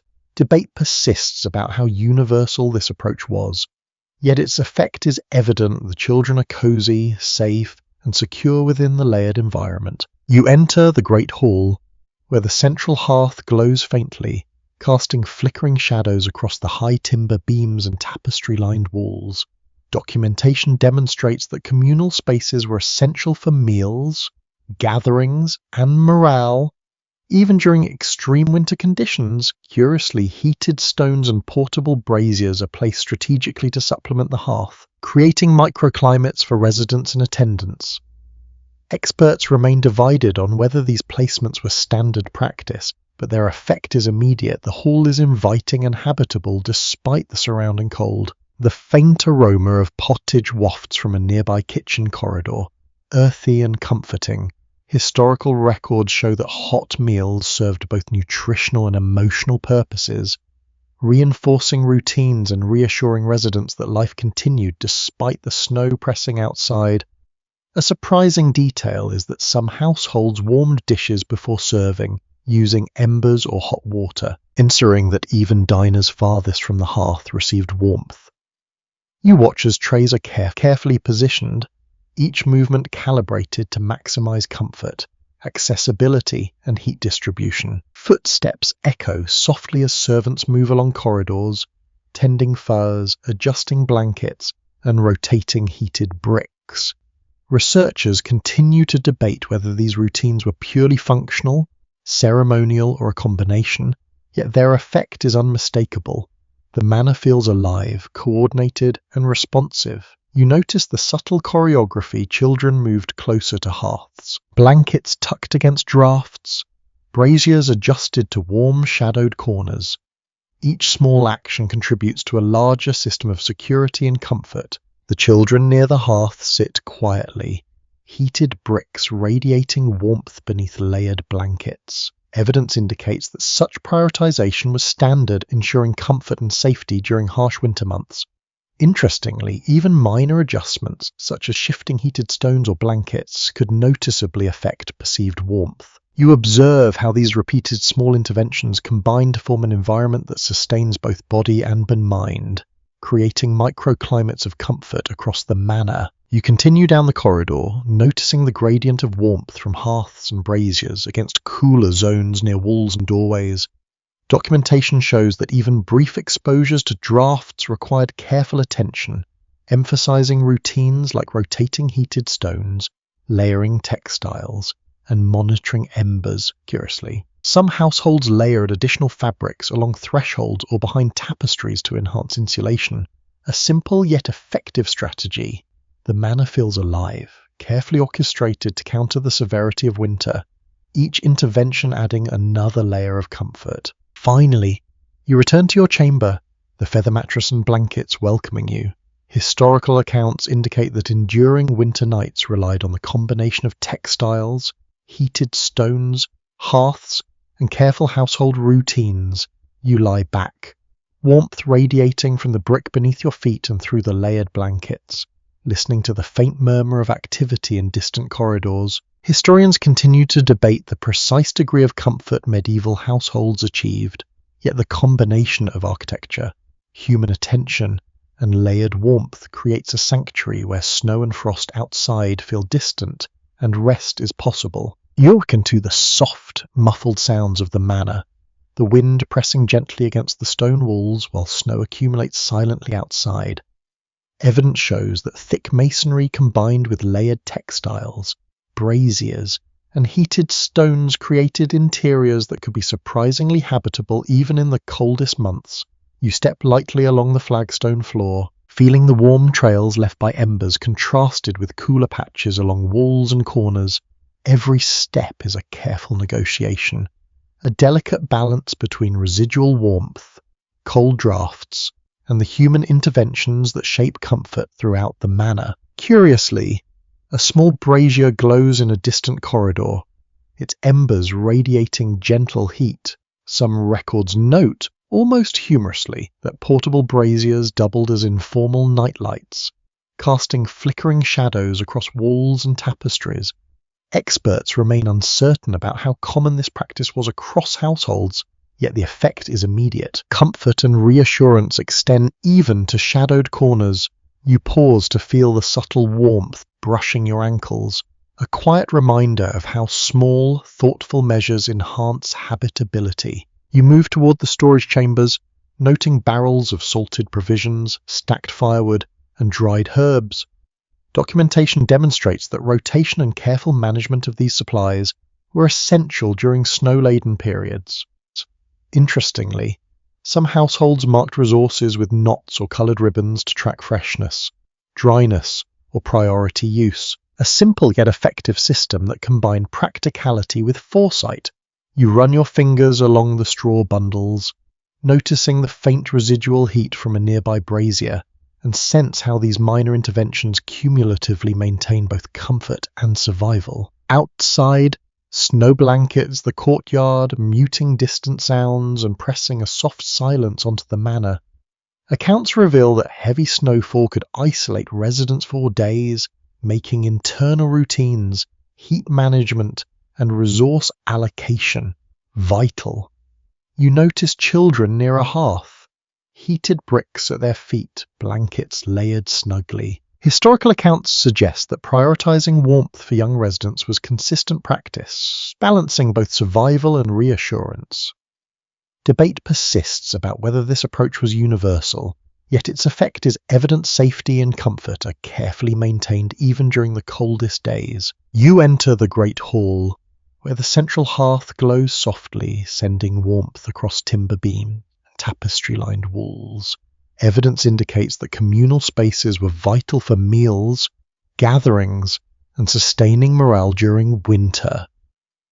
Curiously, heated stones and braziers are positioned strategically to supplement the hearth, creating zones of comfort for adults, children, and attendants. Experts remain divided on whether such careful placement was standard practice, Yet the immediate effect is clear: the hall is inviting, livable, and resilient against the winter chill. The faint aroma of pottage drifts from a nearby kitchen, earthy and warming, mingling with smoke and subtle scents of herbs.